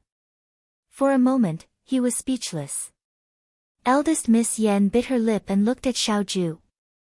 She was half stunned and half jealous. Such a handsome man was actually married, and the one he married was the country bumpkin beside him. Why? Seeing that He Yan was silent, Xiaoju raised her eyebrows and said in a gentler voice, "Did she bully you?" He Yan was so shocked that he came back to his senses. Just as he was about to speak, eldest Miss Yan spoke first. She said, "Young master, I didn't bully anyone. I just took a fancy to the same clothes as this, young lady." When eldest Miss Yan spoke to Xiaoju, she was no longer as aggressive as before. She was so gentle that it was as if she was a different person. She couldn't bear to look away from Xiaoju. "But I clearly heard you say that our young madam has no money." Lin Shuanghe wanted to see the world in chaos. He waved his fan and said, "Even I, the butler, can't stand it anymore." Butler? The servant in green, who didn't dare to make a sound, was secretly shocked. He thought that it was a young master from some family, but he didn't expect it to be a butler. Oh no, oh no. This group of people had extraordinary appearances and auras. Could it be that some important person had come to Jiang? He wondered if he had offended her just now. Xiaoju turned and asked He Yan, "Did you choose anyone?" He Yan shook his head. Eldest Miss Yan handed over the aqua blue dress that He Yan had taken a fancy to just now. She smiled and said, "If you really like this dress, I'm willing to part with it." He Yan was speechless. Was Xiaoju's face so useful? This change in attitude was like a completely different person. He Yan thought sourly, "It's really advantageous to be good-looking." Xiaoju only glanced at her indifferently. She did not reach out to take it. Instead, she asked the waiter, "What's upstairs?" In reply to young master, the shop assistant replied while wiping his sweat, "Our embroidery workshop has a total of 5 floors. The 3rd to the 5th floor are all women's ready-made clothes.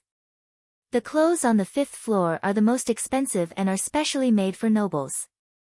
The price is also higher. Bring out the treasure of your shop." Miss Yan's face froze. He Yan was also shocked.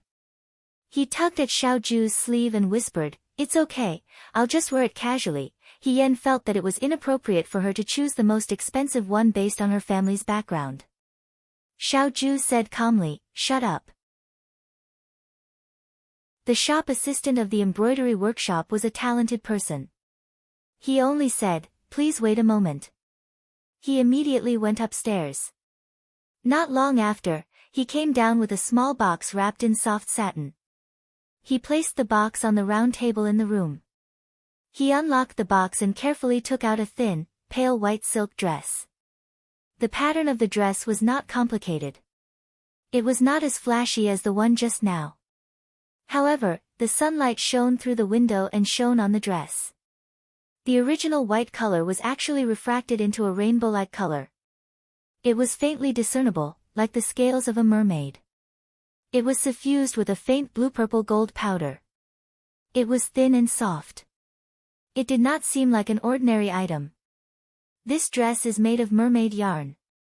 I dare say that this is the only one in Jiang and Dawei, not to mention the embroidery workshop. This mermaid gauze was bought from a merchant at a high price. The rest of the material was given to Her Highness, and the last bit was used to make this teardrop gauze.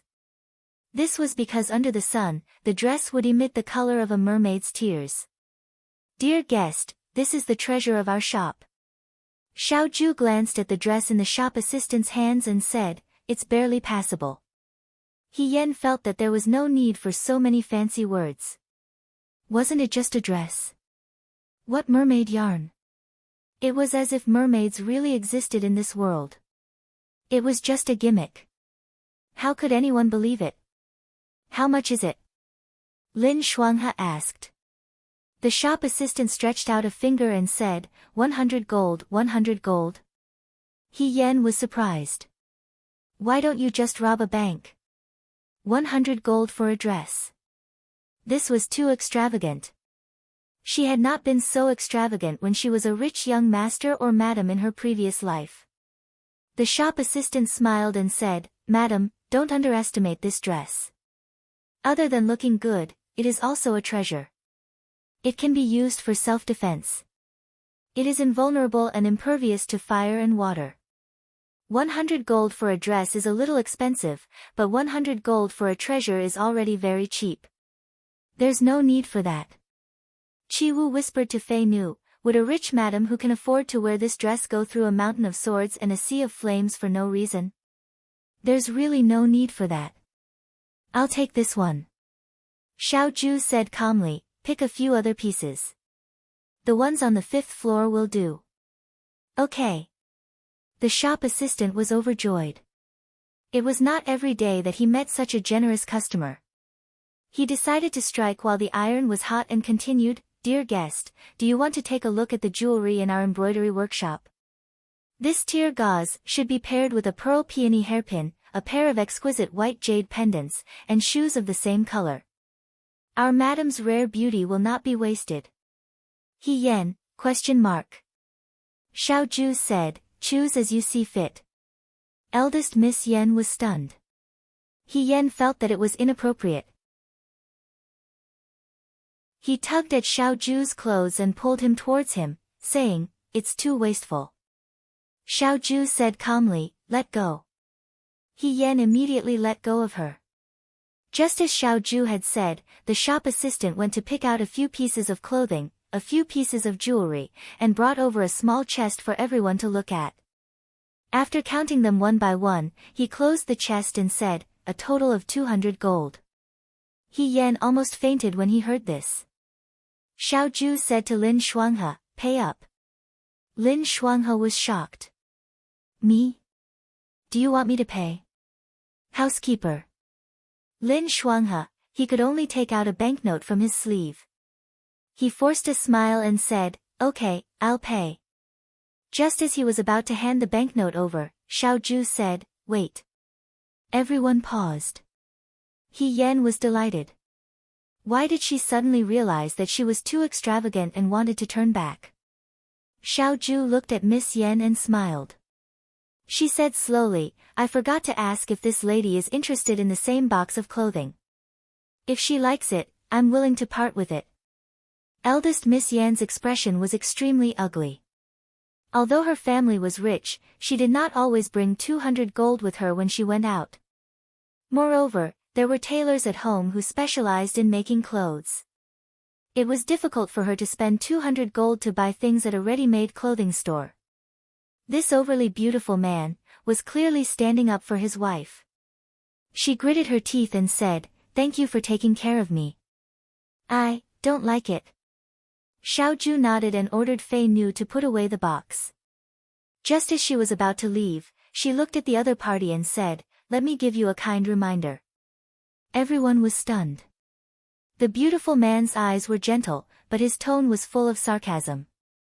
"Your skin is too dark. The clothes from the embroidery workshop don't suit you. Go to another shop." When they reached downstairs, Lin Shuanghe was still holding his stomach and laughing non-stop. "Ha ha ha ha ha. Why? Young master, your words are too harsh. Didn't you see that lady's face just now? Oh my God, if I were her, I wouldn't be able to sleep tonight. She has her heart on you. It's fine if you reject her, but you still have to be so sarcastic. Oh my God, ha ha ha." He Yan also felt that Xiaoju's actions were too childish. However, this wasn't what surprised her more. She caught up with Xiao Ju in a few steps and asked, she wanted to take the clothes I chose just now because her skin is dark and she can't wear these colors. She knew it. It was her first time in Jiang and she had no enmity with the other party. Why would she find trouble with her? Later, when she heard Xiao Ju say this before she left, she realized that perhaps the shop assistant had said, fair skin, when he was introducing the ready-made clothes to her, which made Miss Yen unhappy. There were such people in the world who would be jealous and hateful when they saw that someone else had something they didn't have. Aren't you very good at lying? Is that all you're capable of? Xiao Ju's expression returned to indifference. She said disdainfully, can't you tell that she's jealous of you? How would I know that there are things about me that make people jealous? He Yen muttered, especially when women are jealous of me. It was common to be envied by men. They said that he was good at fighting, could run fast, and could drink a lot. So, this was what it felt like to be envied by women. In this way, she felt that women's jealousy was very cute. It was just a little quarrel and a little trouble, unlike men who would fight for the slightest thing. Also, she asked Xiao Ju, am I very fair? Is that why she's jealous? Am I very fair? She often dressed like a teenager and was already used to it. Suddenly, she saw that her long hair was spread out. Although she was still wearing a teenager's clothes, her eyes were lively and delicate. She indeed looked like a young girl. Although she looked a little silly, but, Xiao Ju looked away. You look like a piece of charcoal. He Yen was speechless. Would this person die if she said something nice? Behind them, the two newly bought maidservants in pink clothes were timid and did not dare to speak. Chi Wu looked at He Yen, who was deliberately teasing Xiao Ju, and rubbed her arms. She could not help but say to Fei Nu, this He Yen, isn't it too fast for him to get into character? Look at him now, he's simply treating himself as a woman. I'm getting goosebumps. It's strange that he's acting like this. Fei Nu said, see no evil, hear no evil. When they returned to the inn, the two maidservants first looked at He Yen. One of them said timidly, Madam, we'll go upstairs to tidy up your room first. Please wait for a while before coming up. He Yen said. Okay. When the two maidservants went upstairs, He Yen asked, these are the maidservants you bought? They're too young. The two maidservants looked at most 12 or 13 years old. He did not know if it was because they were that old or because they were too thin and weak, but they looked exactly the same. They were a pair of twins. Lin Shuanghe answered, we have no choice. Our young master is too beautiful. If we find someone around your age, it's inevitable that she'll have other thoughts. What if she climbs into our young master's bed in the middle of the night? It's safe and reliable to find someone who's young and immature. When He Yen heard this, he felt that Lin Shuanghe was simply a genius. What he said was very reasonable. Based on Miss Yan's reaction at the embroidery workshop, Xiao Ju's face and body were indeed enough to attract bees and butterflies. It was better to be careful. Lin Shuanghe said again, although these two maidservants are young, I spent a lot of money on them. I say. He suddenly reacted and looked at Xiao Ju. You insisted on bringing me to Jiang not because you need a butler, but because you need a money bag, right? He Yen burst out laughing. Lin Shuanghe was still bitterly reprimanding Xiao Ju's actions. Do you know that what you're doing is very unkind? You bought clothes for your wife, maidservants, and an inn for her. Why should I spend money? It's not like they're mine. He Yen could not laugh anymore. Xiao Ju said indifferently, why did you follow me all the way to Jiang safely? Because you're here, Lin Shuanghe said. Nonsense, with Xiao Ju around, who would dare to block the road and rob them? Xiao Ju did not deny it. That's enough. Protection fee. Lin Shuanghe said, protection fee. He said, Xiao Ju gently shushed him and looked at the box outside. She raised her eyebrows and said, go and move the things, Butler Lin. Lin Shuanghe had never won against Xiao Ju when it came to talking. He snorted, took out a few round things from his sleeve, and stuffed them into He Yan's hands. He Yan was puzzled. What are these? I bought rouge and powder for my wife. Lin Shuanghe's attitude towards He Yan was very good. He said, when we came to find you after buying the maidservants, we already met Cui Yuezhi's people. The Cui family had already arranged for the guards at the city gate. When they saw Qiao Huanqing's pass, they reported to them that we might have to stay at the Cui residence tonight. After thinking about it, you still need these. He Yan stared at the rouge and powder box in his hands and frowned. This was too difficult for her. I'm going to move the things. Lin Shuanghe waved his hand and leaned close to He Yan. He whispered, younger sister He, dress up well.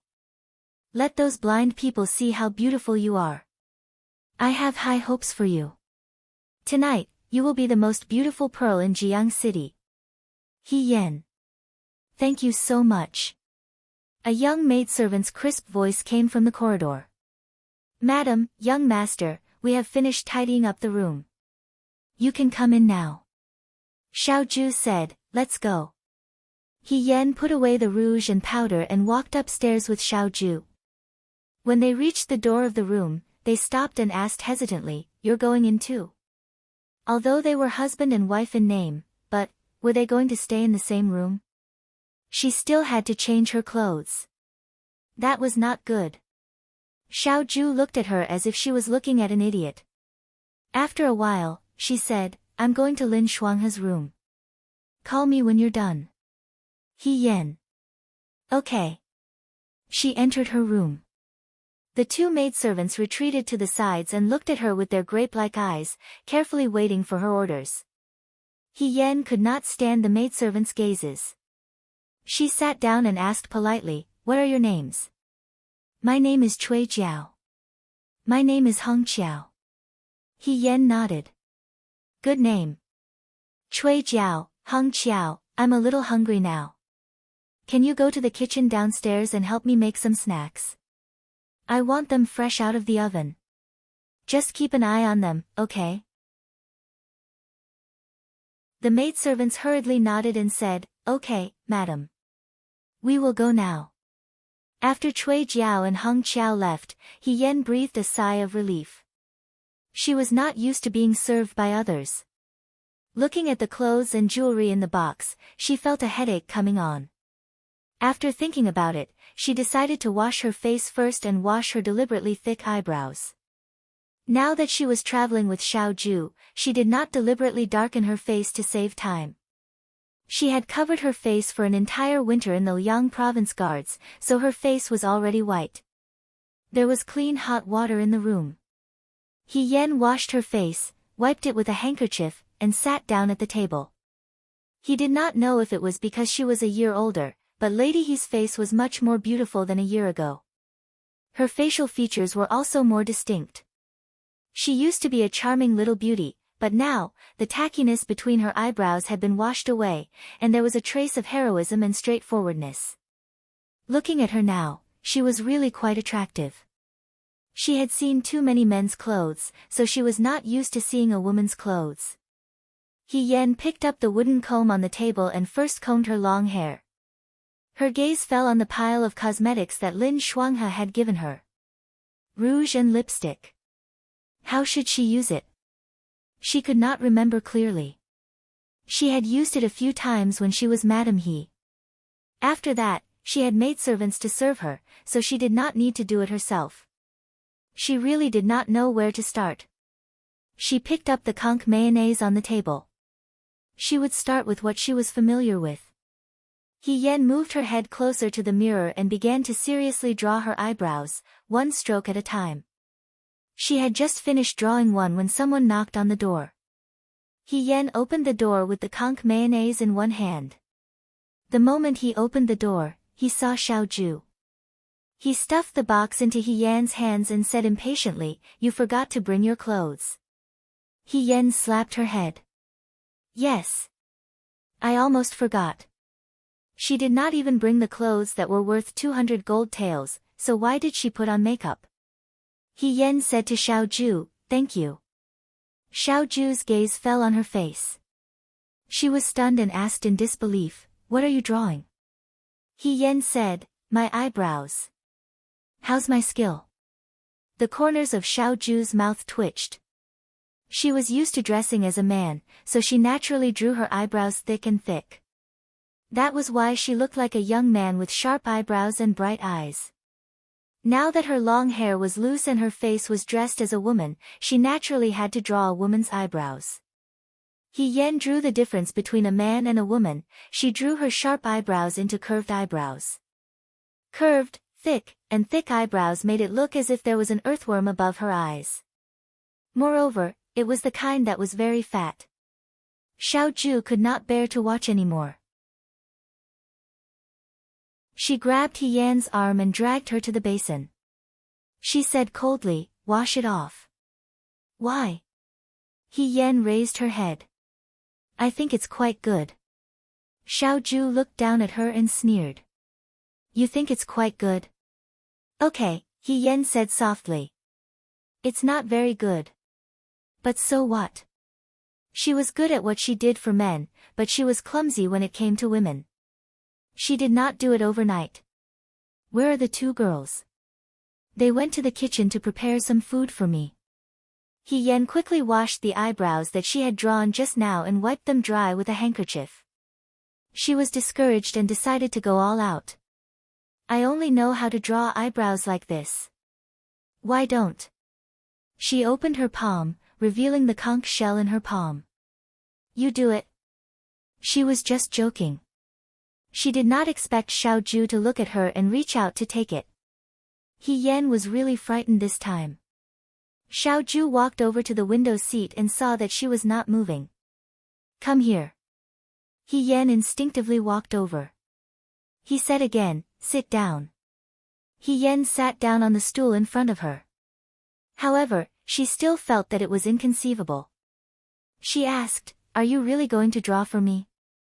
Xiaoju glanced at her uneasy face and pursed her lips. She said meaningfully, "Are you afraid?" "Afraid?" He Yan immediately sat up straight. "What's there to be afraid of?" "I'm just afraid that you won't be able to draw well." "I'm just boasting." Xiaoju sneered. "You worry too much. Sit down." It was warm in Jiang in March. The sunlight shone in through the window and secretly climbed onto the young man's face. The handsome man, who was as pure as the spring moon, gently brushed her eyebrows with his slender fingers. He Yan felt a little uneasy. She had never thought that Xiaoju would draw for her. She had never been so close to a man in her previous life. Even her husband, Su Zhiheng, would not do this when they were newlyweds. In the eyes of others, a man drawing for a woman would be seen as a femme fatale and indulging in beauty. However, when Xiaoju seriously drew for her eyebrows, she was mesmerized for a moment. He Yan immediately realized that she was mesmerized and leaned back slightly. Xiaoju frowned. "Don't move." She was stunned. Xiaoju's hand had already clasped the back of her head and pulled her in front of him. In an instant, the distance between them shrank even closer than before. This allowed her to see him more clearly. Xiaoju, who had lost his sharpness and coldness, looked exceptionally gentle at this moment. His eyelashes were thick and dense, and they drooped down, covering half of his dark pupils and covering the coolness in his eyes. He sat lazily, and his facial features were peerless. His thin lips were bright red, and it was tempting to keep staring at them. She remembered a rainy night in her previous life. If she had known that it was him, if she could see and accept his gentleness and kindness, would she have softened her attitude and not been so fierce when she looked at his face? Perhaps it was because her gaze was so intense that it was impossible to ignore it. Xiaoju's hands paused and their eyes met. He Yan suddenly felt guilty, as if he had been caught doing something bad. Xiaoju frowned slightly. "Why is your face so red?" "Me?" He Yan was stunned and unconsciously covered her face with her hands. She really did feel hot. She couldn't find an excuse and stammered. Xiaoju stared at her for a while and suddenly approached her. Don't tell me you. He raised his eyebrows, his eyes unfathomable, and smiled. Like, no, no, no. Before he could finish, Yen immediately denied it. She even raised her hands and shouted as if she was swearing, I really don't like you. How could I, an ordinary person, dare to have thoughts about you? I definitely don't dare to have any improper thoughts about you. Really? Xiaoju leaned back, still holding the conch daisies in his hands. Seeing her hurriedly refute, he sneered and lazily said, I didn't say anything, why are you so agitated? He raised his eyebrows. Do you have a guilty conscience? I really didn't. Yen was anxious. What was wrong with this person? Why was she still harping on this matter? Was it fun to tease people? What kind of bad fun was this? Outside the door, 2 maidservants were holding plates of desserts in their hands. They didn't know whether to enter or not. Are we going in or not? Hong Qiao whispered. I think we shouldn't. Cui Jiao said, I've seen a scholar read a poem. Madam and young master are currently in a passionate mood, so it's better not to disturb them. Oh. Hong Qiao nodded, not fully understanding. Cui Jiao thought, what was that poem called? It seemed to be, after putting on makeup, she asked her husband in a low voice, do you draw eyebrows? That's right.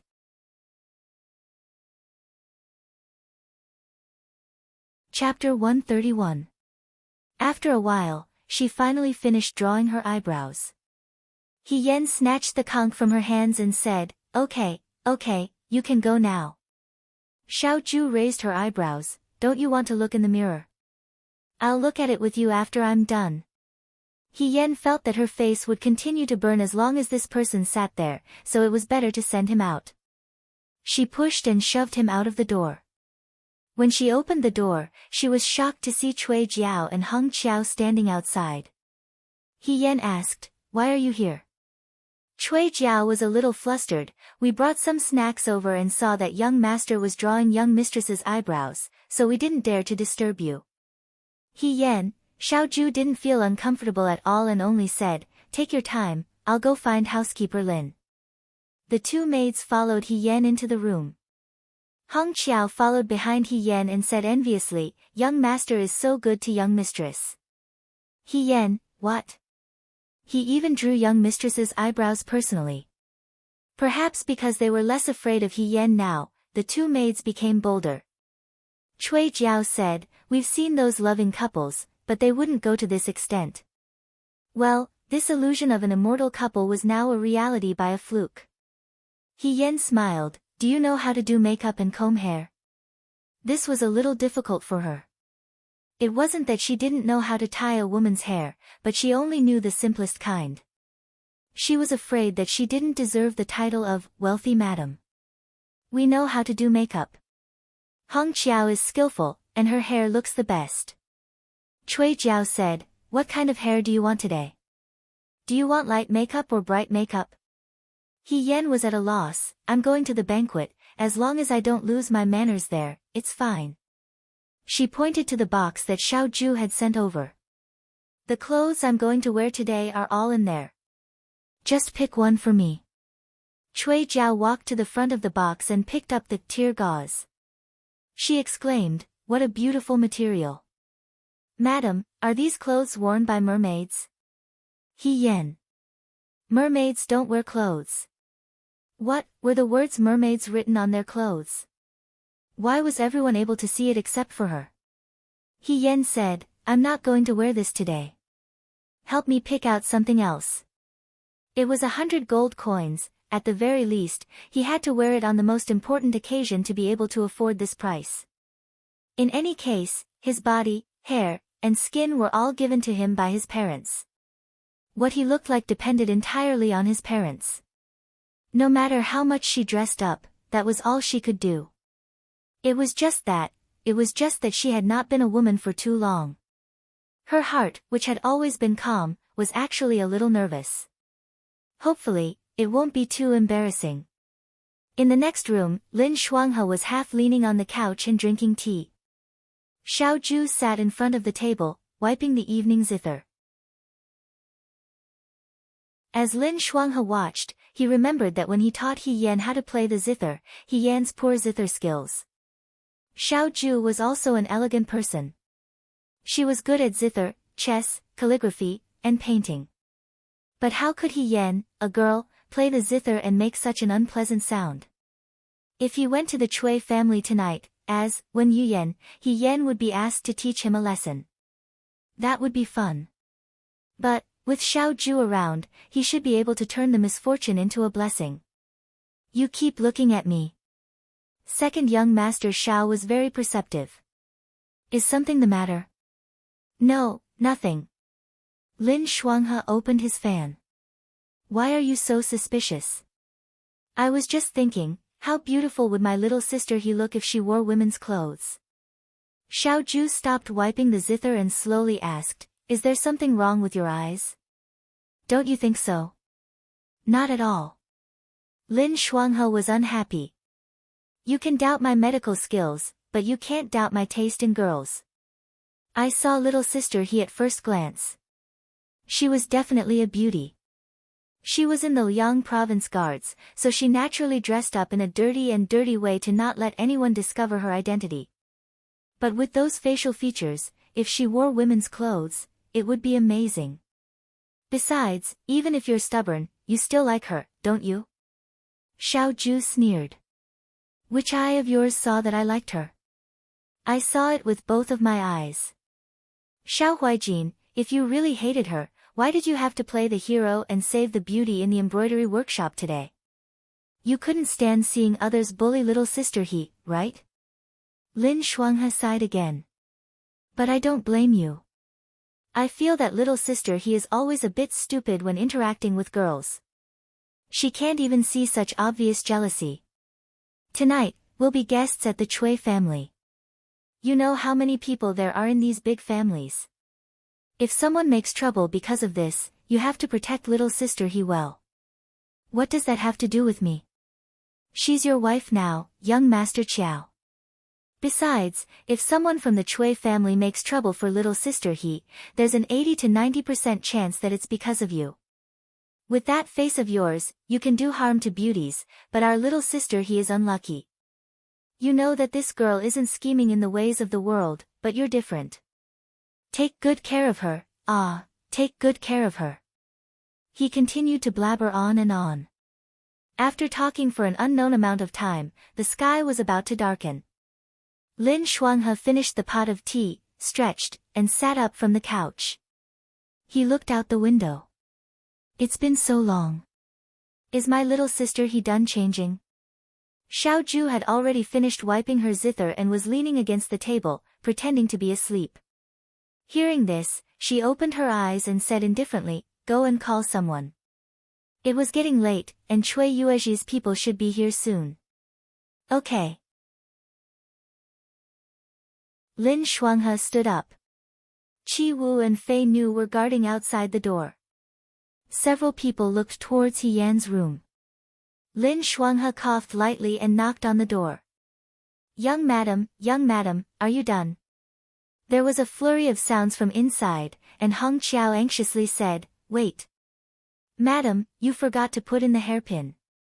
Then Cui Jiao reminded her, earrings. You didn't wear earrings. It was the sound of something falling, and the people outside the room were speechless. Xiao Zhu slightly raised her eyebrows. Qi Wu whispered to Fei Nu, have you ever seen a man put on makeup? It's scary just thinking about it. Fei Nu. Be careful with your words. Amidst the chaos, the door opened with a creak. Cui Jiao and Hong Qiao wiped the sweat on their foreheads and said, it's done. The person behind the door walked out. It was the same face, but from a young man to a young woman, it was as if they were two different people. This was a young woman around 16 or 17 years old. She was slim and slender, and her pear-colored crescent phoenix tail dress was very tight around her waist. She wore a silk blouse of the same color. Her hair was combed into a deer bun, and there was a jade hairpin inserted diagonally. 2 strands of hair hung in front of her ears, making her ears look even more delicate. There were 2 white jade earrings dangling in front of her ears, and they were swaying. Her skin was very white, and there was a thin layer of makeup on it, making it even more delicate. Her eyes were excessively clear, and there was always a hint of a smile on her face. Her eyebrows were like crescent moons, and her beautiful eyes were bright. Her lips were a little red, and they were full of charm. The young woman's figure was petite, and she was beautiful and bright. However, there was a hint of heroic spirit between her eyebrows, which diluted her charm a little. She was really generous, valiant, and alluring. As a woman, she was slightly immature, but as a young woman, she was fresh, bright, and special. Everyone couldn't help but take a few more glances at her. The people outside the door were startled, and they didn't speak for a long time. He Yen was a little uneasy. She put her hand to her lips and coughed lightly. Is it not very suitable for me? I don't usually put on these things. It's beautiful. Lin Shuanghe was the first to applaud. Young madam, you look like an immortal with just a little bit of makeup. When I opened the door just now, I was wondering which immortal had descended to the mortal world. When you opened the door, I realized that it was you. He Yen was speechless. Lin Shuanghe's flattery skills were comparable to the little shop assistant at the embroidery workshop. He just had to close his eyes and brag blindly. He didn't care if the listener could accept it or not. She looked at Xiaoju. This brother had to be more realistic. His words and Lin Shuanghe's words were probably the truth. He Yen asked Xiaoju, how am I? Xiaoju glanced at her lightly. Not bad. He Yen felt relieved and said, Cui. Eldest uncle's family, are they here yet? If they are, let's go. They're already waiting downstairs. Qi Wu said, the luggage is already in the carriage. Young master and young madam will stay in the Cui mansion when they're in Jiang. Xiao Huanqing and his wife, Wen Yuyan, were here to acknowledge their relatives. Since they were already in Jiang, there was no reason for them to stay in an inn. The few of them tidied up the things in the house and got off the carriage together. There were 2 carriages waiting downstairs. One was for Xiaoju and He Yen, and the other was for the butler and the servants. Cui Yuezhi seemed to treat his nephew well. He was very considerate. He Yen and Xiaoju got into the carriage and sat opposite each other. Xiaoju was fine, but He Yen felt a little uncomfortable. She pinched the corner of her clothes and fixed her hair from time to time. Xiaoju could not bear it anymore. She looked at her and said, can you not move? Oh. He Yen responded and stopped moving. Her mind was a little messy. Nervous? He asked. Young master. He Yen leaned over and said seriously, let me ask you a question. Speak. Do I look like a girl? Will I be exposed at Cui Yuezhi's house later? He Yen leaned close to her. Perhaps she had just washed up, but there was a faint fragrance of a young girl coming from her body. That pair of clear eyes stared straight at her. Her face was also very small, as if it was only the size of a palm. This kind of puzzled expression, if placed on a teenager's body, perhaps would be a little rough, but when placed on this outfit, it only left a delicate and charming look. Xiaoju looked up and said calmly, have you been dressing as a man for so long that your brain is damaged? She paused. You're a girl. I know that I'm a girl.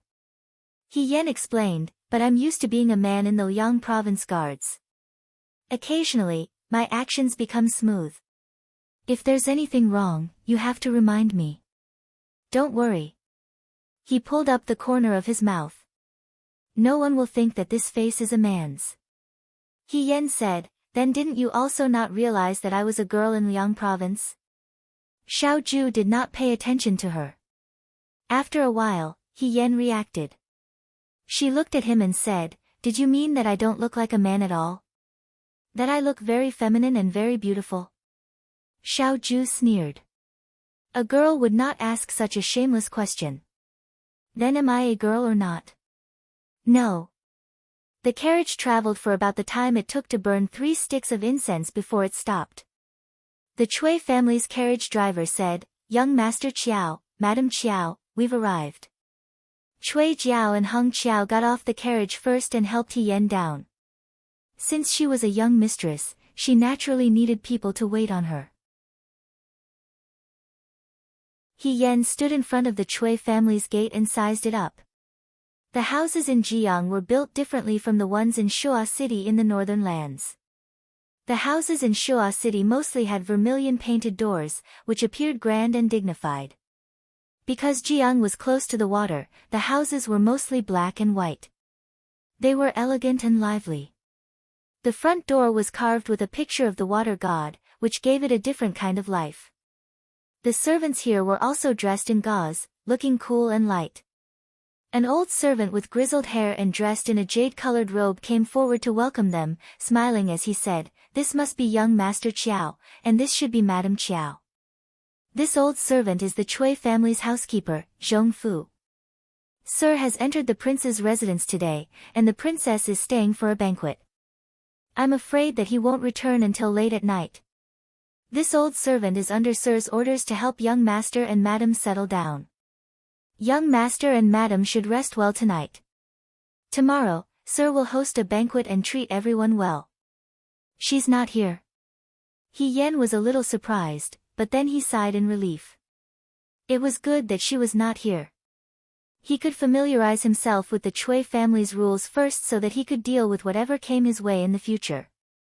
Moreover, she was still not used to living with Xiao Ju as a husband and wife. It was good to have one more night to get used to it. He immediately smiled and said, "Sure." The old butler sighed in relief. Previously, when Cui Yuezhi wanted to welcome his nephew back, he deliberately inquired about Xiao Huanqing and Wen Yuyin's temperament and habits. After all, they had not seen each other for many years. He only remembered that Xiao Huanqing was a playboy and his newly married wife was arrogant and domineering. Today, he felt that the rumors were not true. This old servant will bring young Master and Madam to their room first. Zhong Fu's gaze fell on Lin Shuanghe. This young master. He thought that he was Xiao Huanqing's friend or brother, so he was thinking about what room to arrange for him. Lin Shuanghe smiled. "What a coincidence. You and I are in the same line of work. My surname is Lin, and I am young Master Qiao's butler. Zhong Fu, don't be discouraged." Lin Shuanghe comforted him. "Although the Central Plains is full of outstanding people, I belong to the category of people who are particularly good-looking. Not every butler can be born with a face like mine." Zhong Fu smiled awkwardly. There were 2 rooms in total, not far from each other. Lin Shuanghe, Qi Wu, and Fei Nu lived in one room. He Yan, Xiao Ju, and 2 servant girls lived in the other room. The 2 rooms were in the same courtyard. Each room was very large and was divided into an inner room and an outer room. The servant girls slept on the side couch behind a screen in the outer room. The inner room had a study room, tea room, and bedroom. He Yan had lived in the Liang Province Guard for a long time, but even Xiao Ju's room in the Liang Province Guard was far inferior to this one. It was Cui Zhongqi's home after all. It was indeed extravagant. Zhong Fu ordered the servants to bring Lin Shuanghe and the others to the next room. He brought Xiao Ju to the main room and asked respectfully, "Young master, what do you think of this room?" Xiao Ju looked up. "It's all right." This was called not bad, He Yan thought. Xiao Ju, this rich young master, really grasped the way he did things perfectly. However, perhaps he wasn't pretending. After all, second young Master Xiao was also really fastidious in the past. After seeing good things, looking at these again, naturally, they were ordinary. Zhong Fu could not hide his surprise. His master had hoped that this nephew of his could return to his hometown and stay in Jiang in the future. However, he knew that Xiao Huanqing's family was now extremely wealthy and was afraid that he would look down on Jiang. So, he renovated this room half a month in advance and moved in many treasures and antiques. This was to make Qiao Huanqing's eyes light up and feel that the Cui family was not inferior to the Qiao family. But now, it seemed that the young master did not care about these things. He did not give up and continued, "There is ambergris in the incense burner. If you like it, you can leave first." Xiao Zhu said lightly, "Prepare some food and send it over. My wife may be hungry and needs to wash up and eat. If there's anything, I'll call you." He Yan was shocked when he heard the word wife. But after hearing it, he really did feel hungry. After all, he did not eat much today. Zhong Fu saw this and quickly left. He made a mental note. Young Master Qiao was arrogant and not easy to please. However, he was very considerate towards his wife. If he wanted them to stay, he had to start with his wife. After Zhong Fu left, He Yan asked Cui Jiao and Heng Qiao to fetch some water. She had already bathed when she changed clothes at the inn today. Xiao Zhu had not yet done so. "Young master, you can go take a bath first. When the food is served, we can eat together." He Yan lay on the bed and rubbed his shoulders. "I'm exhausted after sitting in the carriage for a whole day." Xiao Zhu saw her like this and the corner of her mouth twitched. "Madam Qiao, you should sit properly." He Yan immediately sat up straight. He went to take a bath behind the screen in the tea room. Cui Jiao and Heng Qiao were chased out. The two girls did not know what to do and looked at He Yan. "Young master doesn't want us to serve him." Xiao Zhu was the same as He Yan. When she bathed and changed clothes, she really did not like to be around. He Yan waved his hand and said, "It's fine. He's just shy. I'll go. You must be hungry. Fei Nu and the others are just next door. You can go find them to eat. After eating, go rest on the bed in the outer room for a while." "But," Heng Qiao hesitantly said, "Madam doesn't need us to serve her." He Yan waved his hand. "There's no need. We like to do things for each other as husband and wife. You can go and have fun." After all, they were still two young girls. When they heard He Yan's words, they became happy. They thanked He Yan with blushing faces and happily went to find Fei Nu and the others. In an instant, only the two of them were left in the room. He Yan stood up from the bed and walked around the room to look around. Just now, he only looked at the outer room and hurriedly glanced around the inner room. Now that he looked carefully, he realized that the decorations inside were quite exquisite. On the cabinet, there were red orioles and fragrant flowers.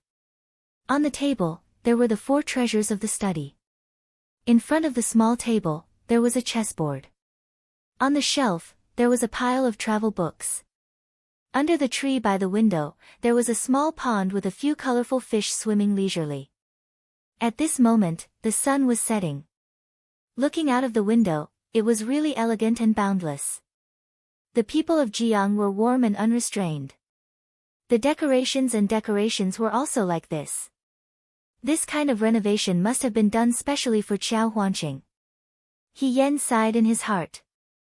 Cui Yuezhi was really sincere to this nephew of his.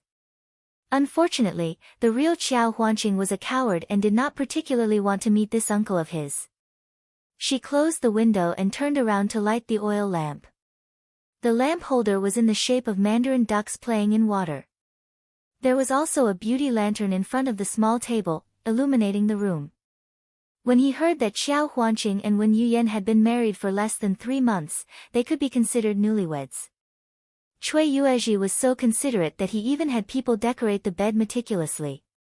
The red curtains were warm, and the red silk bedding was embroidered with a picture of hundreds of children and thousands of grandchildren. Even the candles were red. There were dried longan fruits in the fruit bowl at the side. He Yan looked around and felt that this bedroom was really decorated like a bridal chamber. If she were to find a red veil to cover her head and find a few people to join in the fun to shout a few words, it would undoubtedly be the wedding day. She and Xiao Zhu were going to sleep in a place like this tonight.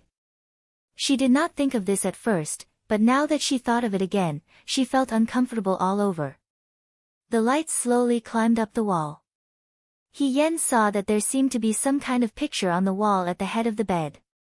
This place was near the water, and there were often murals of the people of Jiang worshipping the water god. It was very lively and interesting. He Yen also thought that this was what the painting was like.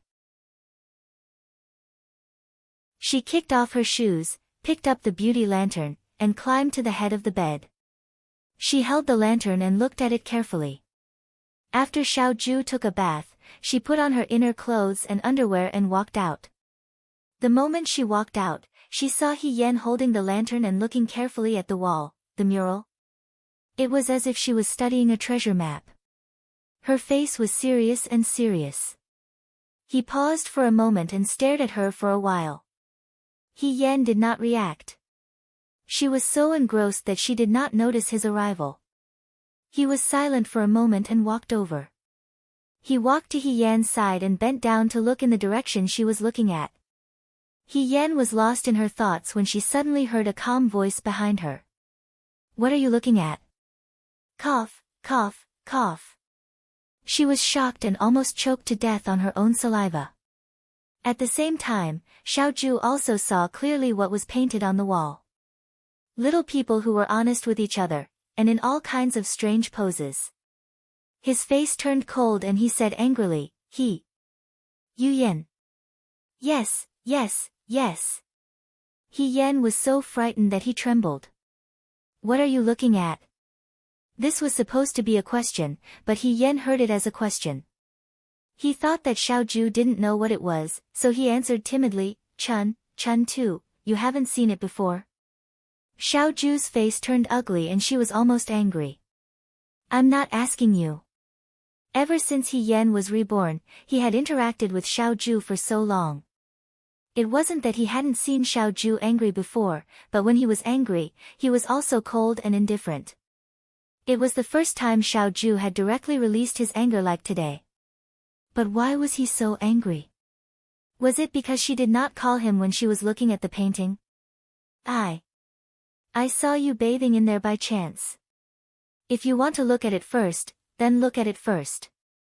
Don't be angry, there's nothing good about this painting, the strokes are too strong and the characters are too ugly.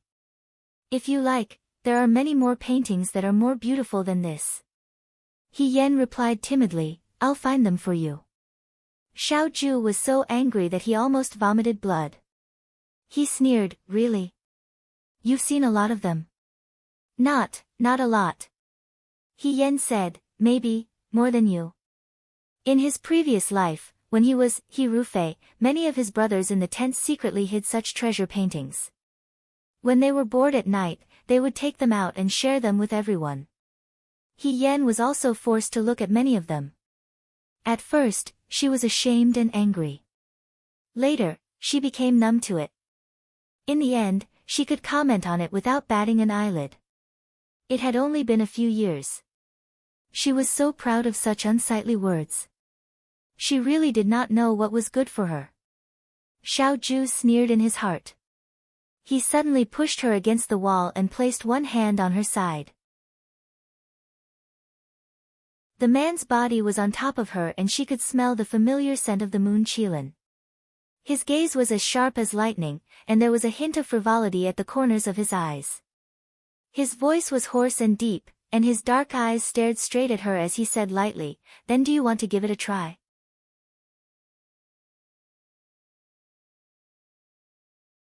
Chapter 132. Then do you want to try? The distance between them was a little too close. He Yan was startled at first, then stunned. When he crashed into the limpid autumn water, he felt his cheeks quickly become hot. He wanted to retreat, but his shoulders were restrained and he couldn't move. He could only raise his head from his arms and refuse stutteringly. Try what? You've seen so much, don't you want to try? He raised his eyebrows and leaned closer. His gaze fell on her lips, startling He Yan. The man's facial features were more refined and heroic than when he was young, with a kind of cold indulgence. This kind of person, when he was calm and indifferent, was like a flower on a high mountain. When he lazily curved his lips and even his gaze became hot, it was irresistible. He Yan said, I don't want to. Oh. He curved his lips and his tone became more dangerous. If you don't try, how will you know how it is? This. You don't have to try, He Yen explained clumsily. Actually, you'll understand after seeing more. It's the same thing. It's just that the details are different. And some of them are not suitable for ordinary people. They're all drawn for fun. There's really no need to try, just read. Xiaoju, fun. He Yen. Some people might be thirsty for knowledge. Xiaoju's eyes became cold and his smile became more playful. He said lightly, since you're so experienced, then you must try. He was getting closer and closer, forcing He Yen to retreat to the head of the bed. He tilted his head slightly and leaned over. His thin lips were about to fall on He Yen's lips. He Yen screamed, "Husband!" This scream of "husband" was so loud that it shocked Xiaoju. After a moment, he stopped and was only a little away from He Yen. He raised his eyebrows. "What are you doing?" "I'm still an unmarried girl," He Yen pleaded softly. "I'll get married in the future. It's not good for us to be like this." "What's wrong with that?" Xiaoju said calmly, "You and I have already seen the picture together. Looking at the picture is one thing, but actually doing it is another." He Yen begged, "Governor, please spare me this time. I will never dare to ask you to look at the map with me again." She thought that Xiaoju's thoughts were really hard to fathom. Wasn't it just looking at a picture and he wanted to make it real? Who would dare to look at pictures with him in the future? Something was going to happen. Xiaoju looked at her with a faint smile. "Are you scared now?" I'm scared." He Yen was very sensible. "I promise I won't ask the commander-in-chief to look at the map in the future." "You mean," he said unhurriedly, "you'll look for someone else?" "I won't look for others either." He Yen immediately said, "I won't look for myself either, really." She stared at him with her grape-like eyes, clear and bright, as if she was a student caught red-handed by her teacher. Xiaoju suddenly felt a little puzzled. He felt that his actions were very strange. He Yen could look at whatever she wanted. What did it have to do with him? Just because she called him father, did he have to worry about everything, no matter how big or small, like raising a daughter?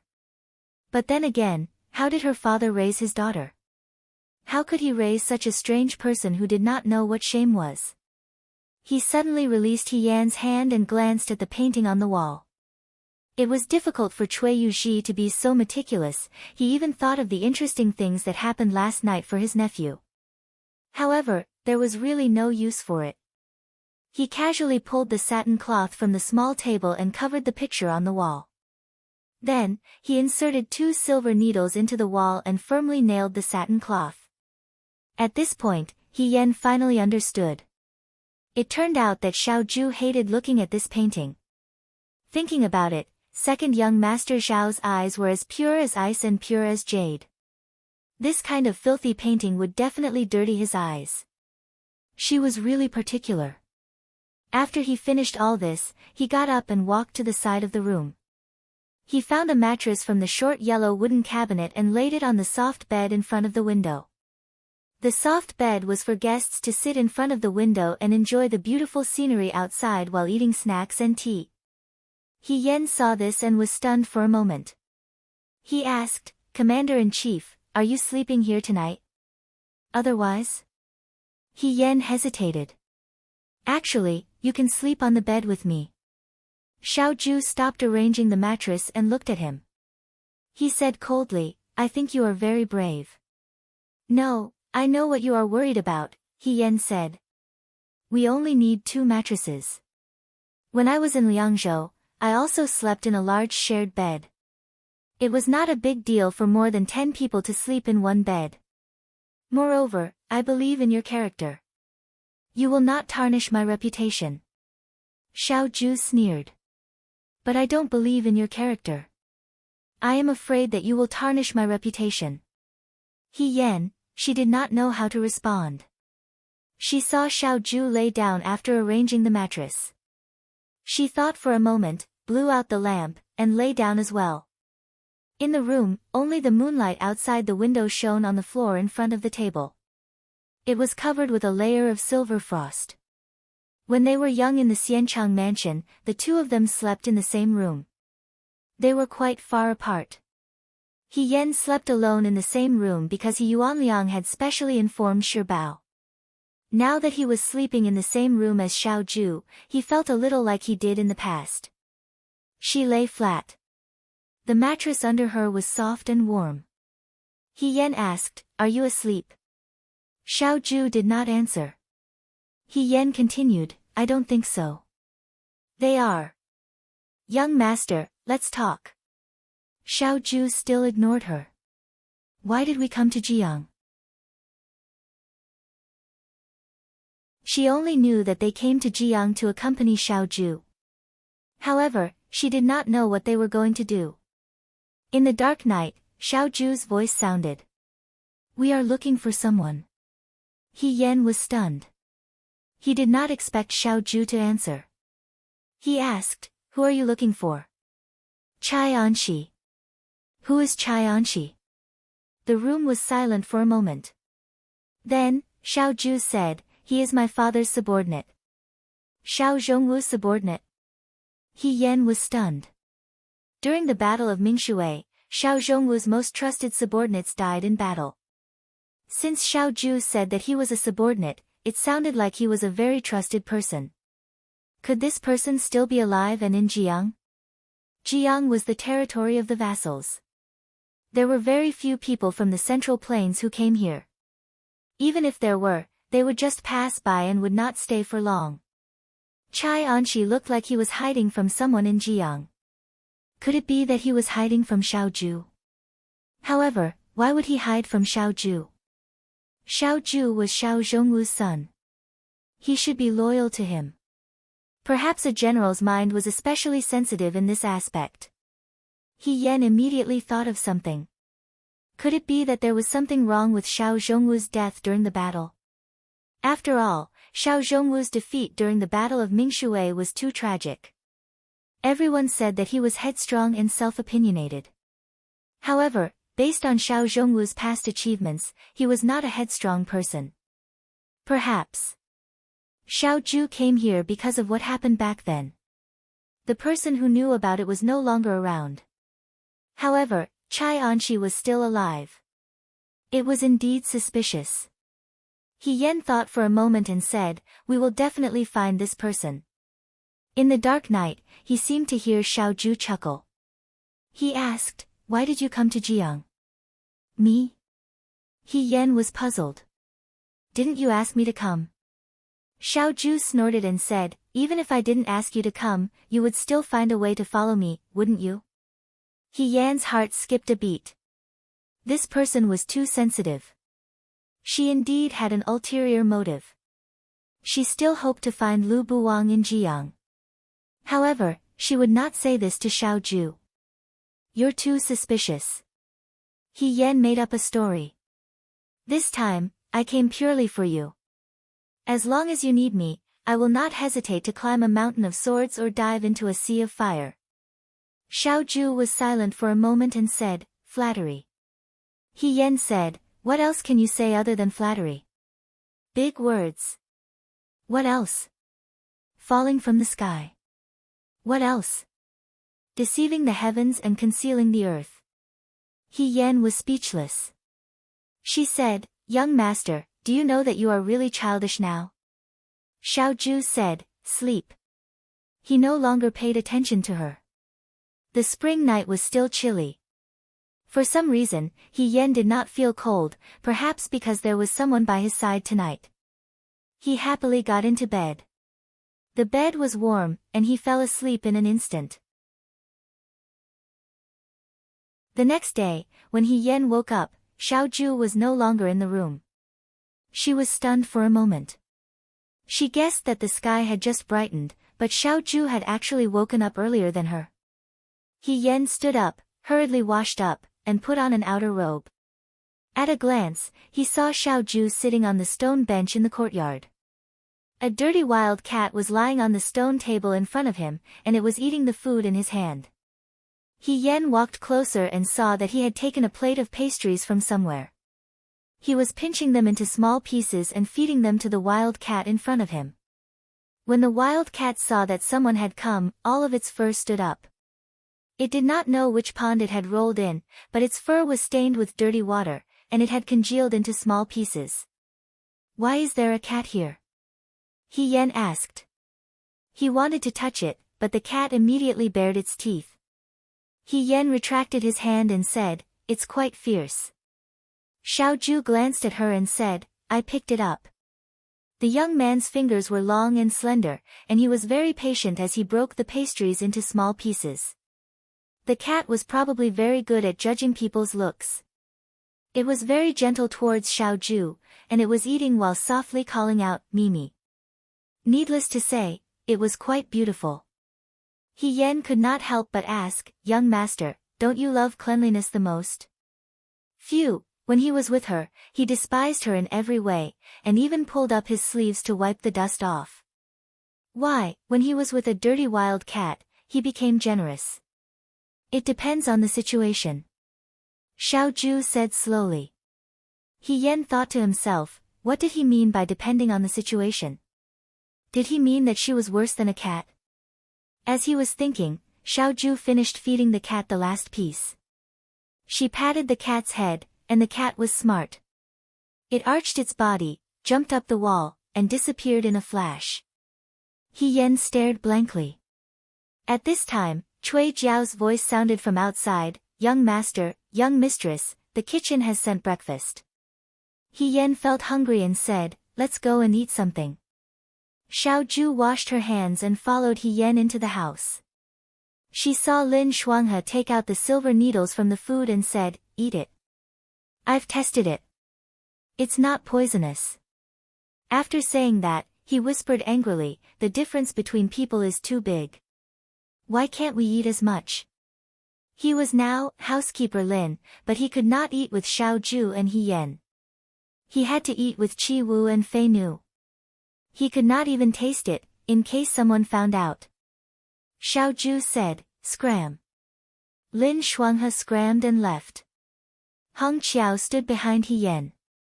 He Yan waved his hand and said, "Go and eat with Qi Wu and the others. Young master and I don't like to be served." "I'll do it." Cui Jiao and Heng Qiao were stunned. They looked at Xiaoju. Seeing that Xiaoju did not say anything, Cui Jiao said, "This servant understands." She pulled Heng Qiao and left. When they reached the door, Heng Qiao asked hesitantly, "Cui Jiao, is it good for us to leave like this? Young mistress and young master don't usually want us to serve them. Are they not satisfied with us?" "That's not it." Cui Jiao was clever and said, "Perhaps they are from the capital and are different from Jiang. Moreover, I heard that young mistress and young master are newly married. They probably want to serve young master personally. This is called fun." At this moment, young mistress, who was supposed to personally serve young master, was eating a plum blossom bun with relish. The last time he ate so well was when he pretended to be his nephew and accompanied Xiaoju to Liangzhou city. However, at that time, the food was only the specialty of the inn. This time, it was different. Cui Yuji's status in Jiang was not low. Moreover, he was his nephew whom he had not seen for a long time. Therefore, he treated him with extra care. It was early in the morning. Look at the food on the table. There were assorted grilled meat, shisher milk, pheasant slices soup, fish maw stewed with ham, bird's nest shredded chicken soup. "This morning's food is too oily," He Yan said as he took a bite of the 8 treasure wild duck. Xiaoju endured it and finally could not help but say, "Did I not feed you enough?" He Yan's mouth was full. "Huh?" He looked away in disgust. "Do you have to eat like a reincarnated hungry ghost? But don't you think it's delicious?" He Yan swallowed the food in his mouth. Xiaoju said mockingly, "Is that all you have? You're a young master and a commander-in-chief. You live like a prince. Of course, you've seen the world and don't think it's a big deal. We're soldiers. It's good enough that we can eat until we're full. How can you not say that it's good? He Yen muttered, you're a well-fed man and you don't know the suffering of a hungry man. He choked and gave up on reasoning with He Yen. He said lazily, whatever. He Yen looked at Xiao Ju as he ate. He was amazed by his elegant table manners. Logically speaking, people like them who had been in the military camp for many years did not care about such etiquette. It did not matter if they were young masters or young masters in the past. When He Yen was eldest young master he did pay attention to his manners. However, when he was in a real battle, he could finish a biscuit in 2 or 3 bites and then get up to work. Who would care about his manners? He Yen did not believe that Xiao Ju had never behaved like that before. However, after going through such a difficult time, he was able to return to being the second young master of the Xiao family. This was not something an ordinary person could do. At least, she had long forgotten how to be a young master. After the meal, Cui Jiao and Heng Qiao came over to help He Yen dress up. Cui Yuji was going to hold a banquet in his residence at noon. He had also invited many famous nobles in Jiang City. The purpose of this banquet was to make Xiao Ju proud. Therefore, he could not be careless. Xiao Ju went out to look for Lin Shuanghe. He Yen sat in front of the dressing mirror. Heng Qiao took out the mermaid gauze from the box and asked He Yen, Madam, do you want to wear this today? He Yen thought for a moment. There were many people coming today. It would be safer to wear the most expensive one. He nodded and said, okay. The 2 maidservants began to get busy. He Yen was usually the most impatient to do these kinds of things. Sometimes, he even felt that doing such delicate work for a woman was more tiring than doing it for a man. Just combing her hair, putting on makeup, choosing jewelry and shoes, and even tucking her hair in to make it look cute was not an easy task. As she combed her hair, she fell asleep. He Yen was woken up by Heng Qiao. Heng Qiao said, Madam.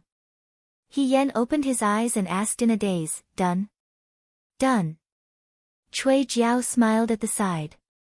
Her eyes were filled with amazement. Madam, you look really good. He Yen said, Thank you. She raised her head to look at herself in the mirror and was stunned for a moment. Her previous female clothing was still elegant and simple. However, this mermaid gauze could be considered charming and gorgeous. Cui Jiao and Heng Qiao must have put in a lot of effort today. They did not even dare to make a mistake in their makeup. He Yen looked at her unfamiliar self in the mirror and was slightly absent-minded. This time, she did not even look like the real Lady He. Cui Jiao smiled and pushed the door open, saying, Young master is next door. This servant will call young master over to take a look. He Yen said, No, before he could finish the word, must, Cui Jiao left happily. He Yen stood up and suddenly hesitated. She was still thinking about how to face Xiao Ju in a more natural manner when she heard a casual voice behind her, Done? He Yen looked back. The young girl was thinking about something. Her clear eyes were a little confused, and her expression was a little hazy. She was originally beautiful and delicate. Originally, the heroic spirit between her eyebrows was deliberately covered by makeup, making her appear pure and moving. Her face was charming and her black hair was simply tied up, obediently hanging on her shoulders. Her body looked very thin and petite. Her pale white silk embroidered dress made her look even more graceful. The dress hid a very faint hidden flower.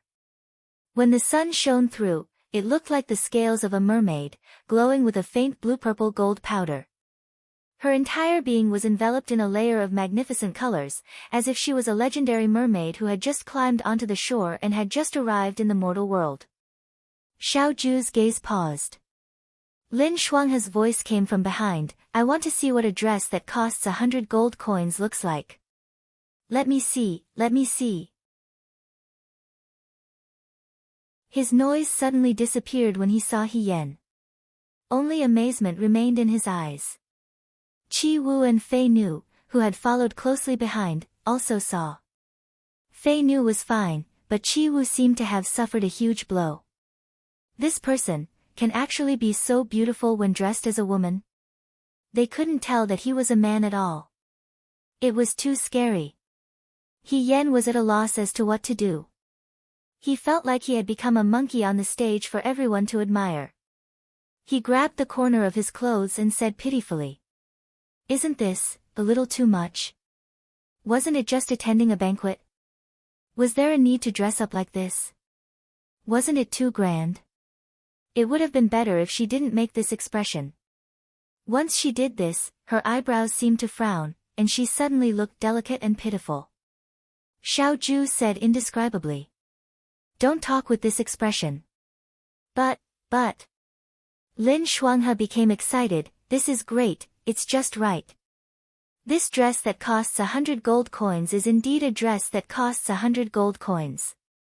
It's really extraordinary. This money was well spent." Cui Jiao was happy. "Isn't that right, madam? This servant said that it's really beautiful." When He Yen was a man, he was often praised as mighty, brave, and boundlessly handsome. He had never experienced being praised for his looks as a woman, so he was a bit shy. For a moment, he didn't know how to respond, so he cupped his fists and said loudly, "You flatter me." Xiao Ju, Lin Shuanghe, the rest of the people, Lin Shuanghe said, "It's beautiful, but madam, sometimes you don't have to be so forthright." Xiao Ju sneered, "You should speak with that expression just now. Otherwise, I might forget that you're actually a woman." He Yen, all right, he forgot himself for a moment. At noon, the entire Cui residence became lively. Carriages continuously stopped at the entrance of the Cui residence. Madams, young misses, young masters, and old masters all entered the residence. Jiang was a territory belonging to a vassal. The current princess, Mu Hongjin, grew up together with Cui Yuji. Cui Yuji was Mu Hongjin's confidant and was also the first lieutenant of Jiang. Everyone had to give him face. When they heard that Cui Yuji had found his long-lost nephew, they specially prepared a banquet for his return. Everyone wanted to take a look. The Cui residence was huge. There was a lake at the back of the residence. Jiang had a lot of water and the water was gentle. In the middle of the lake, there was a long pavilion in the middle of the lake. Today's banquet was held in the pavilion in the middle of the lake. In the pavilion, the servants had already prepared a few long and short tables. The banquet on the tables was also very sumptuous. Some of the distinguished guests had already taken their seats. Cui Yuji, the master of the residence, had yet to leave the residence.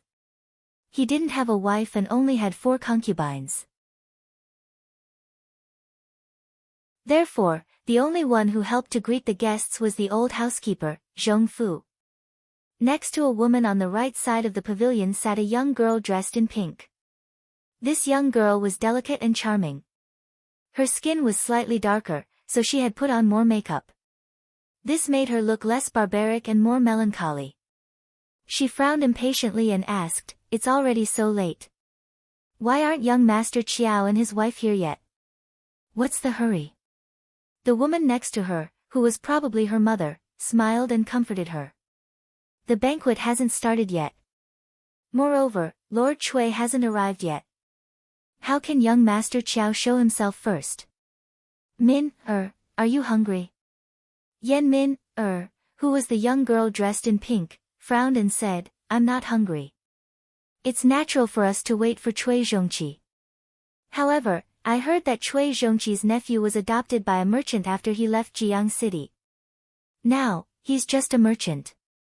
How can a merchant who stinks of money be worthy of our bitter wait?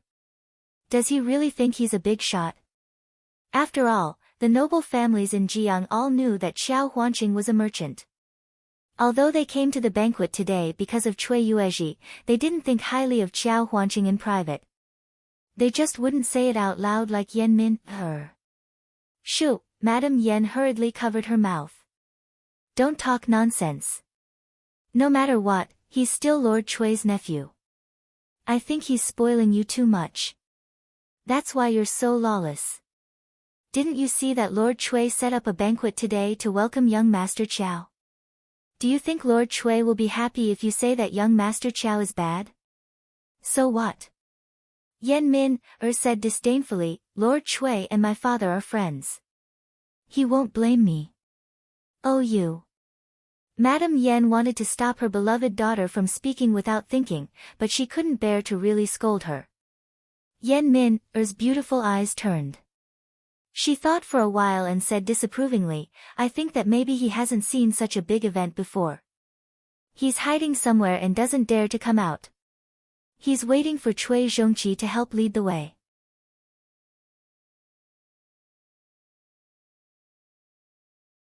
Chapter 133. Yan Min and Madame Yan's conversation was overheard by a lady dressed in green. This lady was slightly younger than Yan Min and was more beautiful and slender. She asked, I heard that young Master Chiao's wife is a famous talented lady in Hu province. Is she pretty? Yan Min smiled and said ambiguously, even if she's a famous talented lady, she can't compare to Jiangza Xiu. Ling Xiu was the beloved daughter of Ling Dianyi from the Imperial Residence's record office. She could compose poems at the age of 5 and was famous in Jiang at the age of 7. She was proficient in zither, chess, calligraphy, and painting. She was delicate and beautiful. She was outstanding in Jiang City where most women were beautiful and bold. When she heard that there was another talented lady from Hu province, she wanted to compete with her. When another lady heard this, she covered her mouth and sneered. Ah Xiu, you don't have to compare yourself to a merchant's wife. You don't have to lower yourself. Maybe the title of a talented lady is just a lie.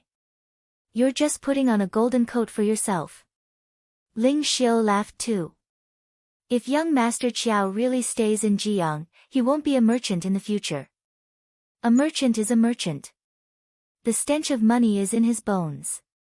It's not something that can be covered by a change of clothes. Yan Min's tone was scornful. He's not elegant after all. The ladies laughed together. At this moment, someone said, Cui Zhongqi is here. Everyone looked up and saw a middle-aged man walking over from the end of the pavilion by the lake. This man was round and had a broad body.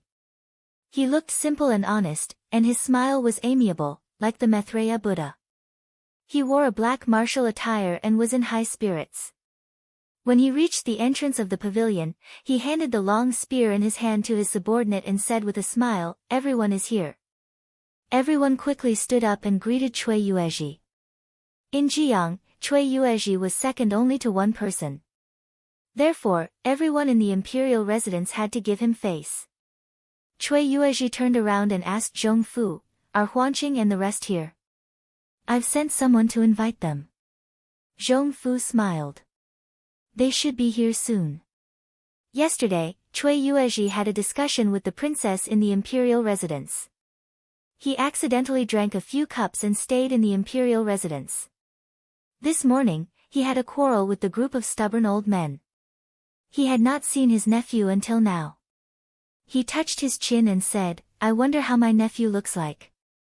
Does he look like Big Brother? How similar are you to me? Zhong Fu wanted to say something but stopped himself.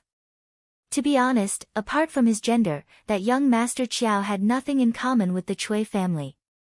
I heard that the child was raised in a merchant's family. Cui Yuezhi was a little worried, although I don't mind these things, the nobles in the city value status the most. I just hope that they don't belittle themselves. Zhong Fu still wanted to say something, but at the end of the pavilion, a servant of the Cui family came over and said, Young Master Chiao, Madame Chiao has arrived. Everyone subconsciously looked up. At the end of the pavilion, beside the lake, two people walked side by side. It was a man and a woman. Both of them were very young. The man was very tall and his body was as straight as jade. He wore a dark green embroidered robe with black and gold pythons. He was very elegant. His fine black hair was tied up with a green jade hairpin. His eyes were exquisite and bright. The woman standing beside him had a bright smile on her face. She was bright and adorable. It was unknown what material her clothes were made of. At first, it looked like an ordinary plain white, but as she walked, it glowed with shades of blue, purple, and gold. It was dreamy and very moving. The two of them were both outstanding in appearance and bearing, and they were strangely compatible. When they stood together, it was an indescribable feeling of being a perfect match. For a moment, everyone in the pavilion was stunned. Was this a merchant who was reeking of money?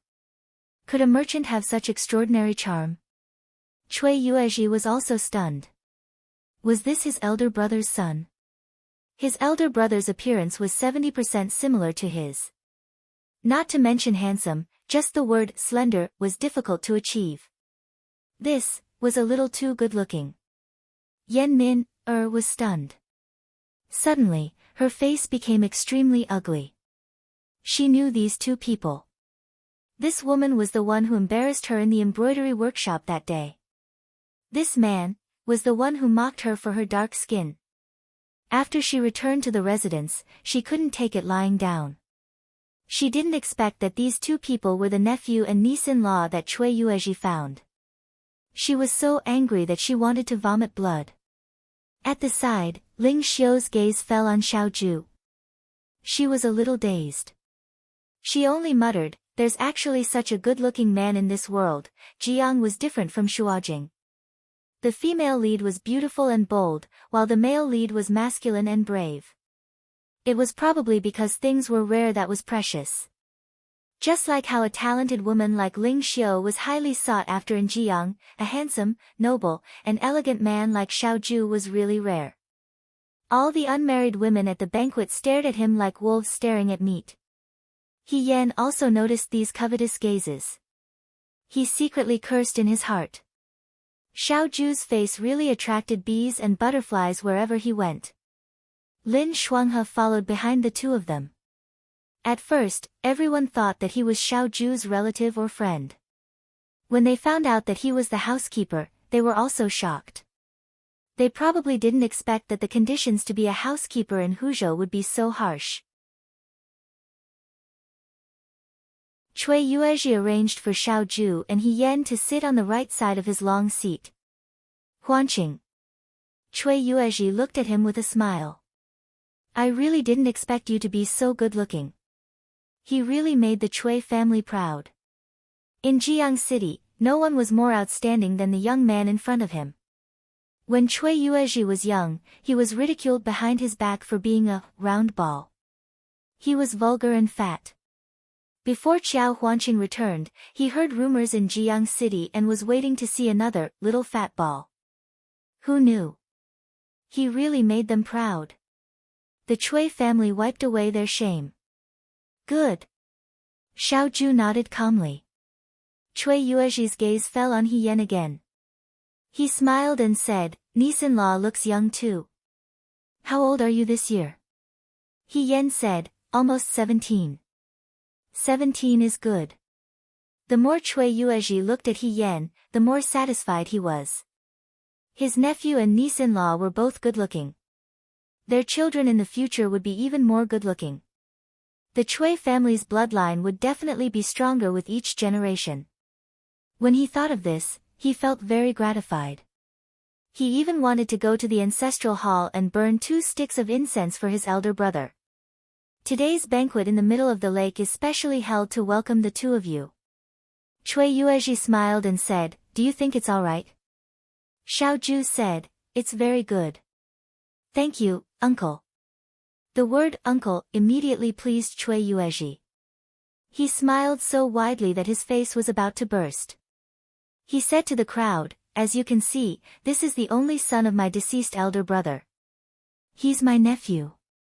The guests immediately raised their cups and complimented Cui Yuezhi with things like extraordinary appearance and profound elegance.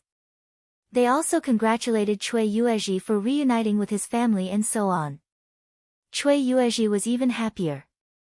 He ordered the servants to serve the dishes and the banquet began. There was no custom in Jiang for men and women to sit at separate tables. The long tables were arranged according to their gender. Cui Yuezhi asked Xiaoju in detail about the past few years. As they talked, the topic shifted to He Yan. I heard that my nephew and niece-in-law just got married not long ago. We got married in October last year in Hu district, Xiao Zhu said calmly, less than half a year ago. Cui Yuezhi replied with an, oh. He said regretfully, it's a pity that I didn't see it with my own eyes. He patted Xiao Zhu's shoulder. If I could see you get married with my own eyes, I would die without regrets. What does your family do? Cui Yuezhi asked. Hu district is too far from Jiang. It's not easy to find out about many things. He Yan answered according to what he had said before, I'm only from an ordinary family. Thank you for thinking so highly of me, young master. An ordinary family. Everyone had different expressions on their faces. This was a commoner's family. The world always thought that although Qiao Huanqing was born into a merchant family, he was still considered rich. Money could make the devil turn millstones. Moreover, he was so outstanding. If he married the daughter of a minor official, it would be more than enough. However, he married Wen Yuyan, who was from an ordinary family, who had neither money nor power. Why? If he liked Wen Yuyan's beauty, he could have just asked her to be his concubine. Why did she have to be his wife? The young girl's gazes towards He Yan immediately carried traces of envy and jealousy. Ling Xiu's gaze shifted slightly and landed on Xiao Zhu's face. The young man was handsome to begin with. At this moment, he was sitting lazily. However, due to his occasional indifference, he looked even more attractive. He was comparable to all the men in Jiang. She looked at He Yan again. She was only the daughter of an ordinary family.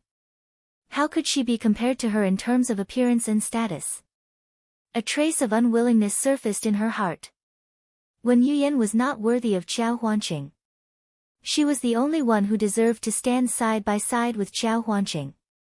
She stood up and said softly, today, Lord Cui has found his family. This is a good thing worth celebrating. I'm not talented, but I'm willing to play a song for Lord Cui to congratulate you. After she finished speaking, her gaze swept past Xiao Zhu and she revealed a shy smile. The young men in the banquet were overjoyed when they heard this. They stared at Ling Xiu with sparkling eyes. Jiang City's young ladies had always been bold and confident. If they had outstanding talent, it would not be embarrassing to show it in front of everyone. However, Ling Xiu was different from the others. She did not like to take the initiative to show off. Even at a banquet, she would use all sorts of excuses and would only agree when she had no choice. However, it was the first time that she took the initiative like today. Moreover, it was her best zither skill. This made everyone look forward to it. Cui Yuezhi was also very happy. He waved his hand and said, good. Ah Xiu, you've opened our eyes today. If you play well, uncle will give you a big gift. Lord Ling and Madam Ling smiled. They were already used to such glorious things. After all, the entire Jiang city knew that Ling Xiu was unparalleled in talent and beauty. The servant quickly brought a zither. This zither was also emerald in color. It was as green as the grass and trees in spring. She was also wearing a light green gauze dress. She really looked like a charming spirit in spring. Her slender fingers, bathed in incense, gently plucked the zither strings. She was playing Late Spring. The spring breeze blew the horse-willing, In the warm West Lake in March, the strings touched the water and the orioles in the flower market. I don't know if the music will reach here. She frowns as she passes the mountains. Her hair is piled up in the willows, the sound of the zither was pleasing to the ear. It brushed past people's ears, making them feel intoxicated. He Yan was also the same. He only felt that this young lady's hands were really skillful. Compared to his own movements of plucking the zither, if he was not careful, he could pluck the strings and break them, not to mention playing a complete song. She was really amazing. She was intoxicated by the music. When she glanced over, she saw that Xiao Zhu was unmoved. He only lowered his head and drank his tea. She could not help but touch him and whispered, "Why aren't you listening?" Xiao Zhu replied, I'm listening. Then why don't you look like it's very nice to listen to? What do you mean by, very nice to listen to? He Yan pointed to the other side with his mouth. Like them. The young men present, and even some of the older young masters, were staring at Ling Xiu in a daze. It was as if they were drowning in the sound of the zither. Their eyes were flashing with admiration. Xiao Zhu retracted his gaze and said coldly, boring. You're really hard to please. He Yan muttered softly, I think it's very nice to listen to. She's also very pretty. If I can get to know such a girl, I'll definitely be very happy. Very happy? Xiao Zhu suddenly smiled.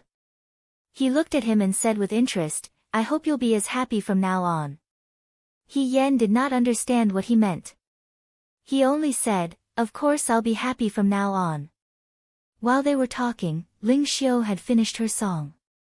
She looked at Xiao Zhu and saw that Xiao Zhu was talking to He Yan with a smile. He seemed to be teasing her. Ling Xiu saw this scene and her heart sank. She was even more dissatisfied. She stood up and the people around her praised her. Cui Yuezhi also smiled and said, Ah Xiu, your zither song lingers on. But the sound still lingers in my ears, 9 days. No one would deny her zither music. Ling Xiu looked at Xiao Zhu again, but he lowered his head and drank his tea. He did not even look at her. Instead, Wen Yuyan, beside him looked at her with a smile, as if he was mocking her. Ling Xiu's smile was a little stiff. After a while, she said humbly, Ah Xiu doesn't dare to show off in front of an expert. I heard that Madame Qiao from Huzhou is a famous talented woman. Her zither skills are superb. Since we're fated to be here today, can you let Ah Xiu experience it? After saying that, she looked at He Yan with anticipation. Let everyone see how exquisite Madame's zither skills are. He Yan was watching happily. When he heard that, he was stunned. Why was she suddenly mentioned? When Yu Yan's zither skills were superb. Was that so? Why didn't she know? He Yan looked at Lin Shuanghe for help. This was her husband.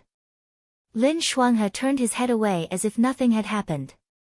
He pretended to talk to the people around him. He did not intend to help her. I think, that's not necessary. He Yan said, Miss Ah Xiu's zither skills are already very good. I don't need to do anything more. How can you say that it's unnecessary? Ling Xiu looked at He Yan with sincerity. Ah Xiu really wants to listen to Madame's zither music. He Yan was speechless. Her zither music? Her zither music could drive away evil spirits and calm the house. It was not for appreciation. When Ling Xiu saw He Yan's awkward expression, she could not help but feel proud. She thought that the rumors about Wen Yuyan's talents were probably just a pretense. If she could make a fool of herself in front of everyone today, she would become the joke of Jiang City.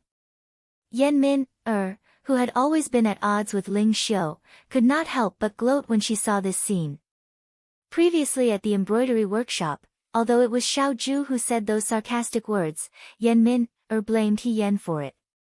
A woman who was admired by such an outstanding man was always particularly eye-catching.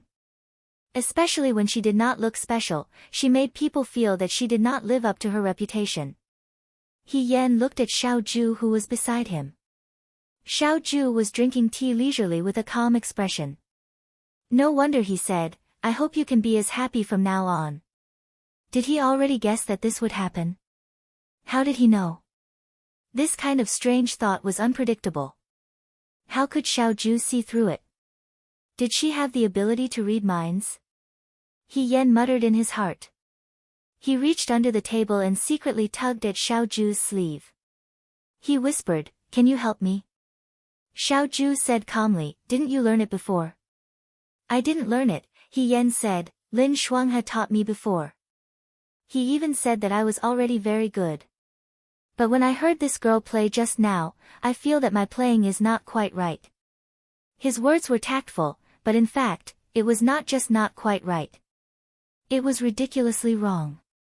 You don't know anything about zither, chess, calligraphy, or painting. He said, other than swindling, what else do you know? He Yen said hesitantly, breaking a boulder on my chest. But she couldn't just show others how to break a boulder on her chest. Xiao Ju, if I expose myself, we're all finished. Help me, He Yen pleaded, Commander-in-Chief, young master, second young master Xiao, husband. Xiao Ju was obviously disgusted by this husband. He said, speak properly. He Yen, then I'll take it that you agree. The two of them spoke very softly. In the eyes of the crowd, He Yen seemed to be acting spoiled to Xiao Ju. Xiao Ju was very indulgent. Cui Yuezhi smiled and said, what? Does Yu Yen not want to play the zither? To be honest, after we got married, I made a promise with my wife. My wife's zither skills are superb, and she can only play for me. Xiao Ju said calmly, so today, I'm afraid I can't do as you wish. Everyone was stunned. He Yen was also stunned. He never thought that Xiao Ju would use this reason. But thinking about it, this reason was very good. After all, if he used other reasons once, there would be a next time. This reason would also prevent the next time.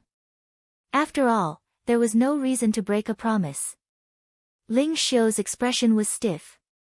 She looked at the young lady sitting beside the young man. In the end, she couldn't take it anymore. She smiled and said, but today is the day that young master and Master Cui are reunited. There are so many people here, it's not a big deal to break the promise once. My promise with my wife cannot be changed. Xiao Ju looked at her calmly, you must listen. I can do it for you. At the end of the sentence, his tone became cold. He was already impatient. Ling Xiu was also shocked by his coldness. For a moment, she didn't dare to speak. Cui Yuezhi smiled and said, Huanqing also knows how to play the zither. I only know a little. Then I want to hear Huanqing play the zither today. Cui Yuezhi laughed loudly, my Cui family has never produced such an elegant person. Zhong Fu, wipe the zither again. No need. Xiao Ju said, Butler Lin, bring the evening fragrance zither. Xiao Ju was very particular about the things he used. He Yen meant that he knew. But in the eyes of those who didn't know, especially Ling Xiu, it was as if Xiao Ju didn't want to use the same zither as her because he didn't like her. She couldn't help but bite her lips. She reluctantly returned to her seat. Lin Shuanghe quickly brought over Xiao Ju's evening fragrance zither. He Yen still remembered this evening fragrance zither. Before she went to the Liangzhou guards to pretend to be Qing Li Su, she was drunk and crushed this zither. Xiao Ju even brought it to Liangzhou to get it repaired.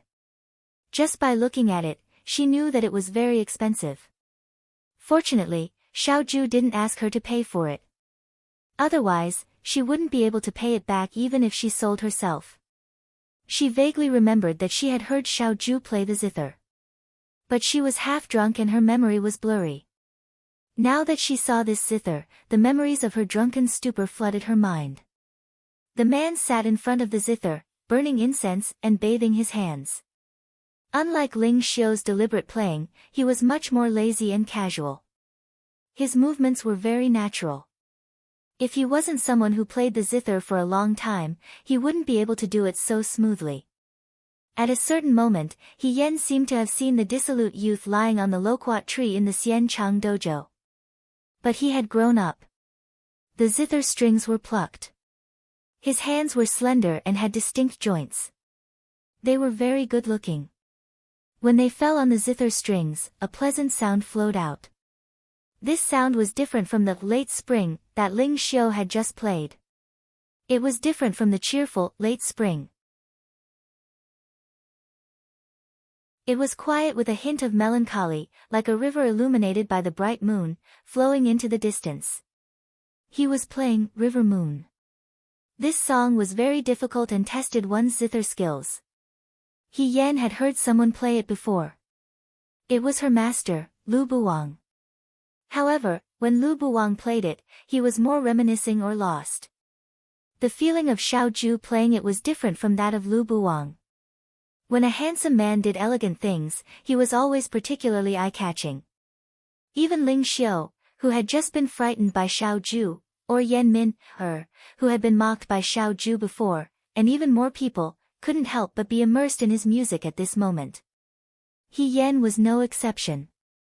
When he played the zither, his disc-wing-like eyelashes drooped down, covering the indifference in his eyes, leaving only gentleness. His facial features were excessively handsome, and his thin lips were slightly pursed, making him look restrained and charming. He Yan thought that it was indeed difficult to see someone more outstanding and good-looking than him in this world. When the song ended, Xiao Zhu withdrew his hands. Everyone stared at him and was silent for a moment. If it weren't for his river moon, Ling Xiu's late spring should be very outstanding. But after comparison, Ling Xiu's zither skills seemed mediocre and not so amazing. Both men and women stared at Xiao Zhu, and there was only one confusion in their hearts at this moment. Wasn't it said that Xiao Huanqing, who came from Huzhou, was adopted by a merchant's family? But now it seemed that the information was wrong. Such a person didn't seem to be raised by a merchant's family. Cui Yuezhi's face became even more proud. The more he looked at Xiao Zhu, the more satisfied he was. He laughed and said, "Huanqing, your song stunned us all." Previously, Her Highness always said that Xiu's zither skills were the best in Jiang City. The next time I bring you to the prince's mansion, Her Highness will definitely praise you if she hears your music. When everyone heard this, they all had different thoughts. Since Cui Yuezhi mentioned the princess, it meant that he wanted to bring Xiao Huanqing into the prince's mansion. If that was the case, they couldn't treat him as an ordinary merchant. Xiao Zhu smiled slightly and glanced at He Yan with his deep eyes. He said calmly, "I've embarrassed myself. To be honest, my zither skills are not even 1/10 of Madame's." "Really?" Cui Yuezhi looked at He Yan in surprise. "How good must it be?" He Yan blushed. It was quite embarrassing.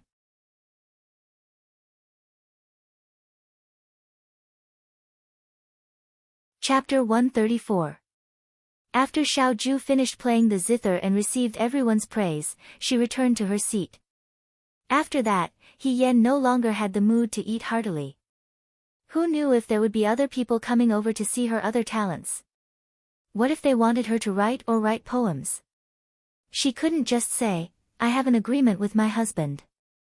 She sat down nervously all the way to the end of the table. Fortunately, nothing else happened. After eating and drinking, everyone dispersed. He Yan followed Xiao Zhu out. It was only at this time that he was able to speak with Cui Yuezhi alone. Cui Yuezhi's oldest concubine walked beside He Yan, slightly behind Cui Yuezhi and Xiao Zhu. This concubine was older than He Yan. She looked gentle and honest, and her surname was Wei. Concubine Wei said, "Young master is really good to young mistress." He Yan was stunned. Just as he was about to ask, "Why do you say that?" he thought about it and said with a smile, "Yes, my husband loves me very much. He usually listens to me and is always on my side. I also feel that I am really lucky in my previous life to be able to find such a good husband in this life." Concubine Wei laughed and said, "Everyone says that the women of Jiang are straightforward. I think young mistress is the one who has something to say." He Yan laughed in his heart. If he gave Xiao Zhu the title of excessively doting on wife, wouldn't she be able to use this title to do whatever she wanted in Jiang? Xiao Zhu probably didn't expect that she would dig a hole for herself. As they spoke, the two of them had already entered the main hall of the residence.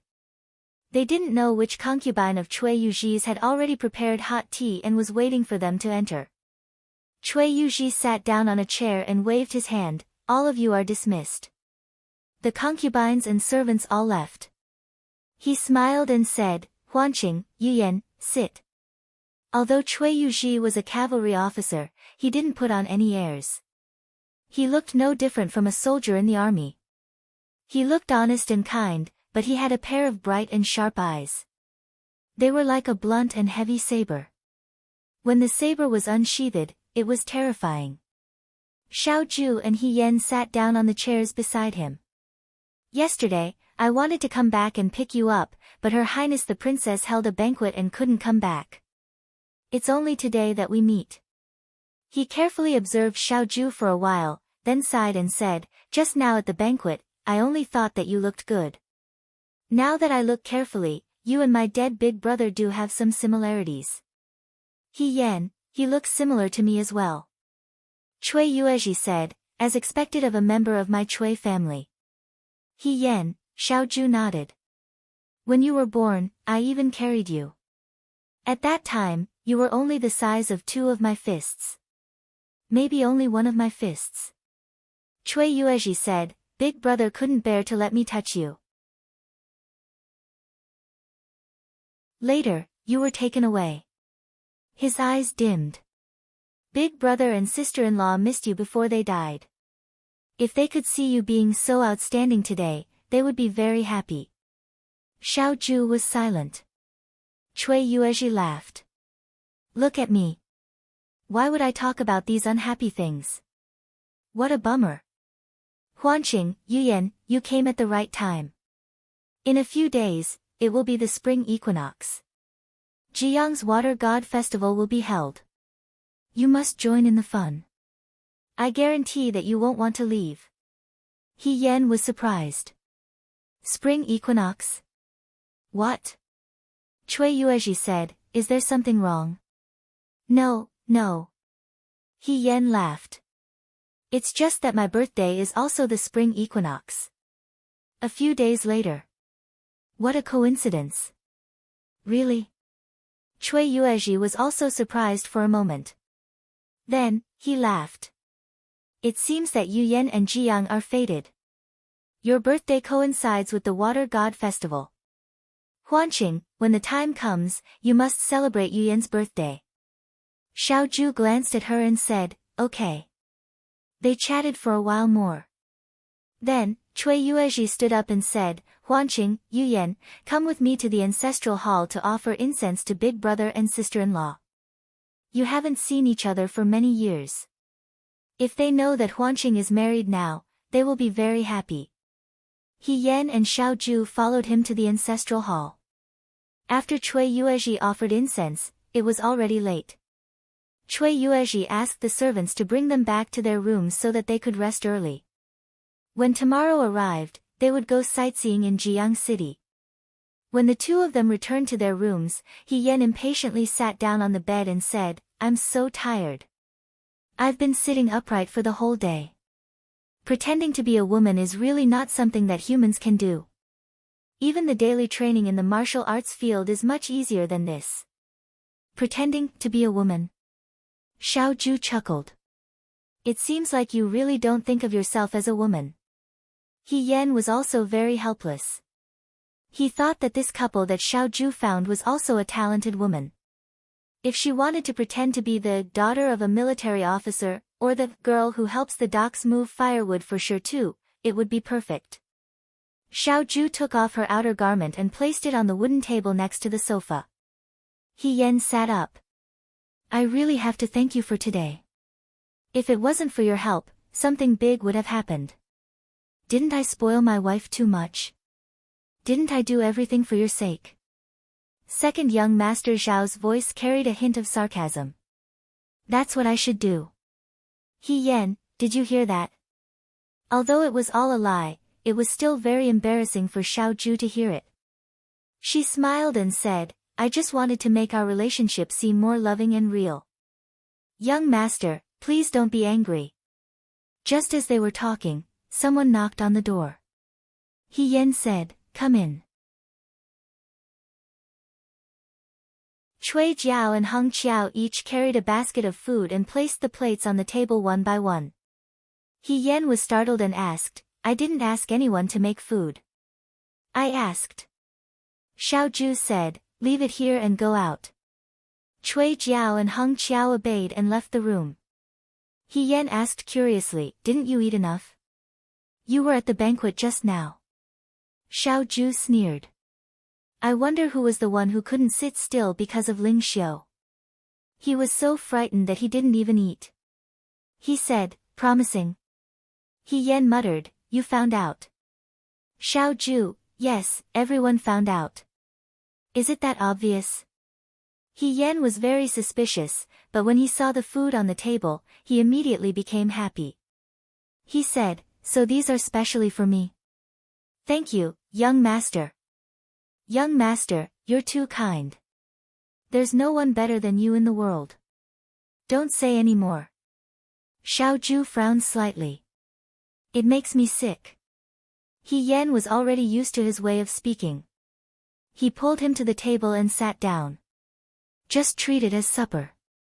You can eat with us. I'm not eating. Eat, eat. He Yan pulled his sleeve and didn't let him go. He gave him a pair of chopsticks. Look, there are 2 pairs of chopsticks here. They were originally prepared for 2 people. I can't finish them alone. Young master, please help me. Xiao Zhu seemed to have heard a joke. He said lightly, lady, he might have underestimated his good appetite. Although I have a good appetite, I'm not a glutton. He Yan said, besides, haven't you heard of the saying, a feast for the eyes? I could eat 3 bowls of rice, but after seeing young master's good looks, I can eat 5 bowls. Xiao Zhu choked for a moment. Are you a pig? Don't speak so harshly. He Yan said as she pushed a plate of shrimp seeds with winter bamboo shoots and 3 gourd rolls in front of him. Don't you like to eat these? Eat. Xiao Zhu was stunned. After a moment, he looked up at her. How did you know? He Yan stuffed a piece of 1,000 layers steamed cake into her mouth. I saw you eat twice during breakfast. During lunch, you did it again. You won't touch anything you don't like. I guess you like it. But you're strange. Why do you like to eat vegetarian food? Are all rich people so particular? She thought to herself. No wonder his waist was so thin. Xiao Zhu didn't answer her. He just lowered his head and ate slowly. He Yan didn't care about him. When she was young, she wanted to be a man. Because she was afraid of being exposed, she especially liked to study the details. After all, the details determine success or failure. She carefully observed all the men in the He family. At one time, some people even thought that he had a mental problem. Later, when he was in the army, it was better. After all, he had been a man for many years and already had experience. If she really wanted to observe a person, she would be able to observe very carefully. Moreover, Xiao Zhu was now with her. It was too easy for her to know what he liked to eat and what he disliked to eat. Is your birthday really after the spring equinox? He Yan was eating happily when Xiao Zhu suddenly asked. She paused for a moment, but didn't show it on her face. She said indifferently, how is that possible? I just said it casually. What if Master Cui wants to give me a birthday gift? Wouldn't I take the opportunity to make a lot of money? Xiao Zhu snorted. Liar. How am I a liar? He Yan took an inch and wanted a mile. She boldly retorted. I think young master was the one who pretended to be perfect at the banquet today. You fooled everyone. What, I have an agreement with my wife. Ha ha ha, young master, to be honest, I didn't expect to hear such words from you. Xiao Zhu calmly looked at He Yan's teasing. When she was done laughing, he asked, is it very funny? It is very funny. He nodded. Then you can deal with it yourself in the future, Madam Qiao. He Yan couldn't laugh anymore. She said, young master, I just said it casually. Please don't take it to heart. Xiao Zhu ignored her and drank the soup unhurriedly. Stingy. She said, you are so stingy that it makes people gasp in amazement. Xiao Zhu was still unmoved. He Yan rolled her eyes and softened her voice. Husband, this concubine was wrong. Please forgive this concubine's rudeness. This concubine won't dare to do it again. Husband, husband. Xiao Zhu couldn't take it anymore. Shut up. He said, you'd better speak properly. He Yan understood that the cold and emotionless military governor Xiao was someone who was amenable to coaxing but not coercion. She laughed loudly. Her laughter traveled to the room next door. Fei Nu and Qi Wu, who were playing cards with Lin Shuanghe, raised their heads at the same time. Qi Wu sighed and said, "To actually go to such an extent to put on an act, the governor is really too hardworking." That He Yan is the same. He practically thinks of himself as a woman. If they are like this, what reason do we have not to work hard? Fei Nu was speechless. Lin Shuanghe heard this and also held back his laughter. Yes. Indeed, they are very hardworking. At night, one person slept on the bed and the other slept on the side of the couch. The next morning, He Yan woke up slightly later. When he woke up, he saw Xiao Ju standing at the door talking to Fei Nu and Qi Wu. He Yan washed up and Cui Jiao and Heng Qiao brought breakfast to the kitchen. He Yan said to Xiao Ju, "Young master, it's time to eat. You eat by yourself." Xiao Ju said, "I have something to do today and will not be in the residence. You and Lin Shuanghe stay in the residence. Don't run around. Are you going out? What are you going to do?" He Yan asked. "Can you bring me along?" Xiao Ju was silent for a moment. She said, "It's not convenient." He Yan hesitated for a moment. He walked over and whispered, "Are you going to look for Chai Anqi's whereabouts?" Qi Wu was stunned when he heard this. He didn't expect Xiao Ju to tell He Yan about this. "Yes. It will be suspicious if I bring you along." He Yan nodded. "Okay, then you go." It was rare for her to be so straightforward. She didn't stick to him like a tail. Xiao Ju was surprised for a moment. She looked at her thoughtfully. He Yan turned and walked into the room. "If you want to go, go quickly. If I change my mind, you won't be able to get rid of me." Xiao Ju didn't say anything. She led Qi Wu and Fei Nu away. After they left, He Yan finished his breakfast alone. Cui Yuezhi wasn't in the residence. He went to train the soldiers early in the morning. He Yan went to the next room to look for Lin Shuanghe. He didn't find him. Lin Shuanghe's servant smiled and said, "Housekeeper Lin went out early in the morning. He said he was going to buy some things and will be back later." He Yan thought for a moment and understood. Lin Shuanghe wasn't a real housekeeper. He had been around Xiao Ju for the past few days, so he was probably tired of her. It was rare for Xiao Ju to go out today. He had some free time, so he naturally went out to play for the whole day. However, this person was too unkind. He didn't call her along when he went out. He was probably afraid that she would complain to Xiao Ju. However, Lin Shuanghe's actions were exactly what He Yan wanted.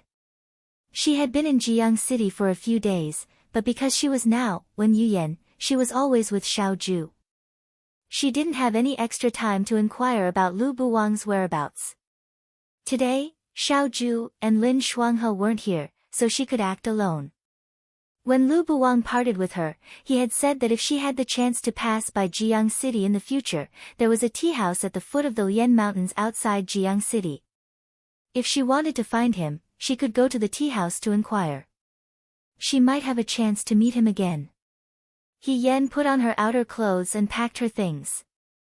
Seeing this, Cui Jiao asked, "Madam, are you going out? Young master and the housekeeper aren't here today. I don't know anyone in the residence, so it's quite boring. Let's go out and take a look. The weather is very good these days. Why don't we go for a walk in the mountains outside Jiang City?" The two maidservants looked at each other. Why would she want to go for a walk in the mountains? "It's settled then," He Yan said. After thinking for a while, she put the 9-section whip that could be stretched into several pieces in her arms, turned around, and walked out of the door. "Let's go." Without Xiao Ju, He Yan was free and unrestrained. She was a guest of the Cui family, so no one in the Cui family dared to stop her. Zhong Fu was worried about her going out alone, so he wanted her to take 2 guards from the Cui family with her, but He Yan refused. I'm just going to walk around nearby. I won't go far. Moreover, it's broad daylight and there are many people here. There shouldn't be anyone who dares to steal. Housekeeper Zhong can rest assured. I'll go find my husband after a while. The 2 guards by my husband's side are skilled in martial arts, so they should be enough. Only then did Zhong Fu reluctantly agree. After leaving the Cui family, He Yan asked Cui Jiao to hire a carriage not far from the residence. She asked the coachman to head out of the city. Hong Qiao carefully asked, Madam, are we really going out of the city? We're not going out of the city. We're going to take a look at Qian Mountain outside the city. He Yan said, when I came here, I passed by Qian Mountain. I saw the beautiful scenery on the mountain and yearned for it. Since I'm free today, it's just right to go now. She spoke as if she was telling the truth. The 2 maidservants did not doubt her. When they arrived at the city gate, He Yan showed the token that Cui Yuji gave her to the city gate guards. When the city gate guards saw that she was someone from the Cui family, they easily let her go. He Yan was allowed to leave the city. Qian Mountain was just outside the city gate. It was not difficult to walk. When they reached the foot of the mountain, He Yan pretended to say, I'm a bit thirsty. Why don't we look for a tea house nearby and rest for a while before going? Cui Jiao and Hong Qiao naturally would not say no. Hong Qiao got off the carriage and said, Madam, rest in the carriage first. This servant will go down and take a look. Not long after, Hong Qiao came back and said with a smile, there's a tea house nearby. It's not far away. Madam, this servant will help you down. Let's walk there directly. He Yan readily agreed. Not long after they walked, they saw a tea house under a locust tree at the foot of the mountain. There were 2 or 3 customers drinking tea and chatting. He Yan went up and asked for a few cups of tea and a little bit of tea. She let Cui Jiao and Hong Qiao moisten their throats with the coachman. Madam, this servant is not thirsty. This servant is not thirsty either. It's such a long journey. How can you not be thirsty? He Yan said, drink. I'll ask the shopkeeper if there's anything fun around here. Without waiting for the 2 to answer, He Yan walked straight ahead. The owners of the tea house were a middle-aged couple. Their heads were wrapped with a green cloth and their skin was dark. Probably because of the heat, it was a little red. When the aunt saw He Yan, she asked, Miss, are the tea and snacks not to your taste? He Yan said with a smile, No, I'm here to ask you about someone. Ask about someone? The shopkeeper put the handkerchief in his hand on his shoulder. Miss, who do you want to ask about? His name is Lu Buwang, He Yan gestured, he's a head taller than me. He's quite good-looking. He's about 40 years old. He carries a zither and a sword. He likes to wear white clothes like a swordsman. After a pause, she added, he doesn't necessarily wear white clothes.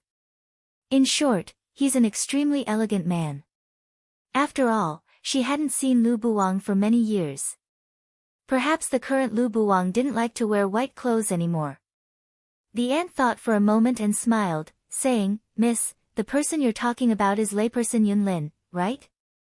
Layperson Yunlin? Yes, we don't know his name. However, a few days after the Water God Festival every year, he'll appear in our tea house and ask us for a cup of tea. As for layperson Yunlin, we just heard others call him that, so we called him that. We don't know his name either. However, according to what you said, the person who wears white clothes, is very elegant, is good-looking, and carries a zither should be this person.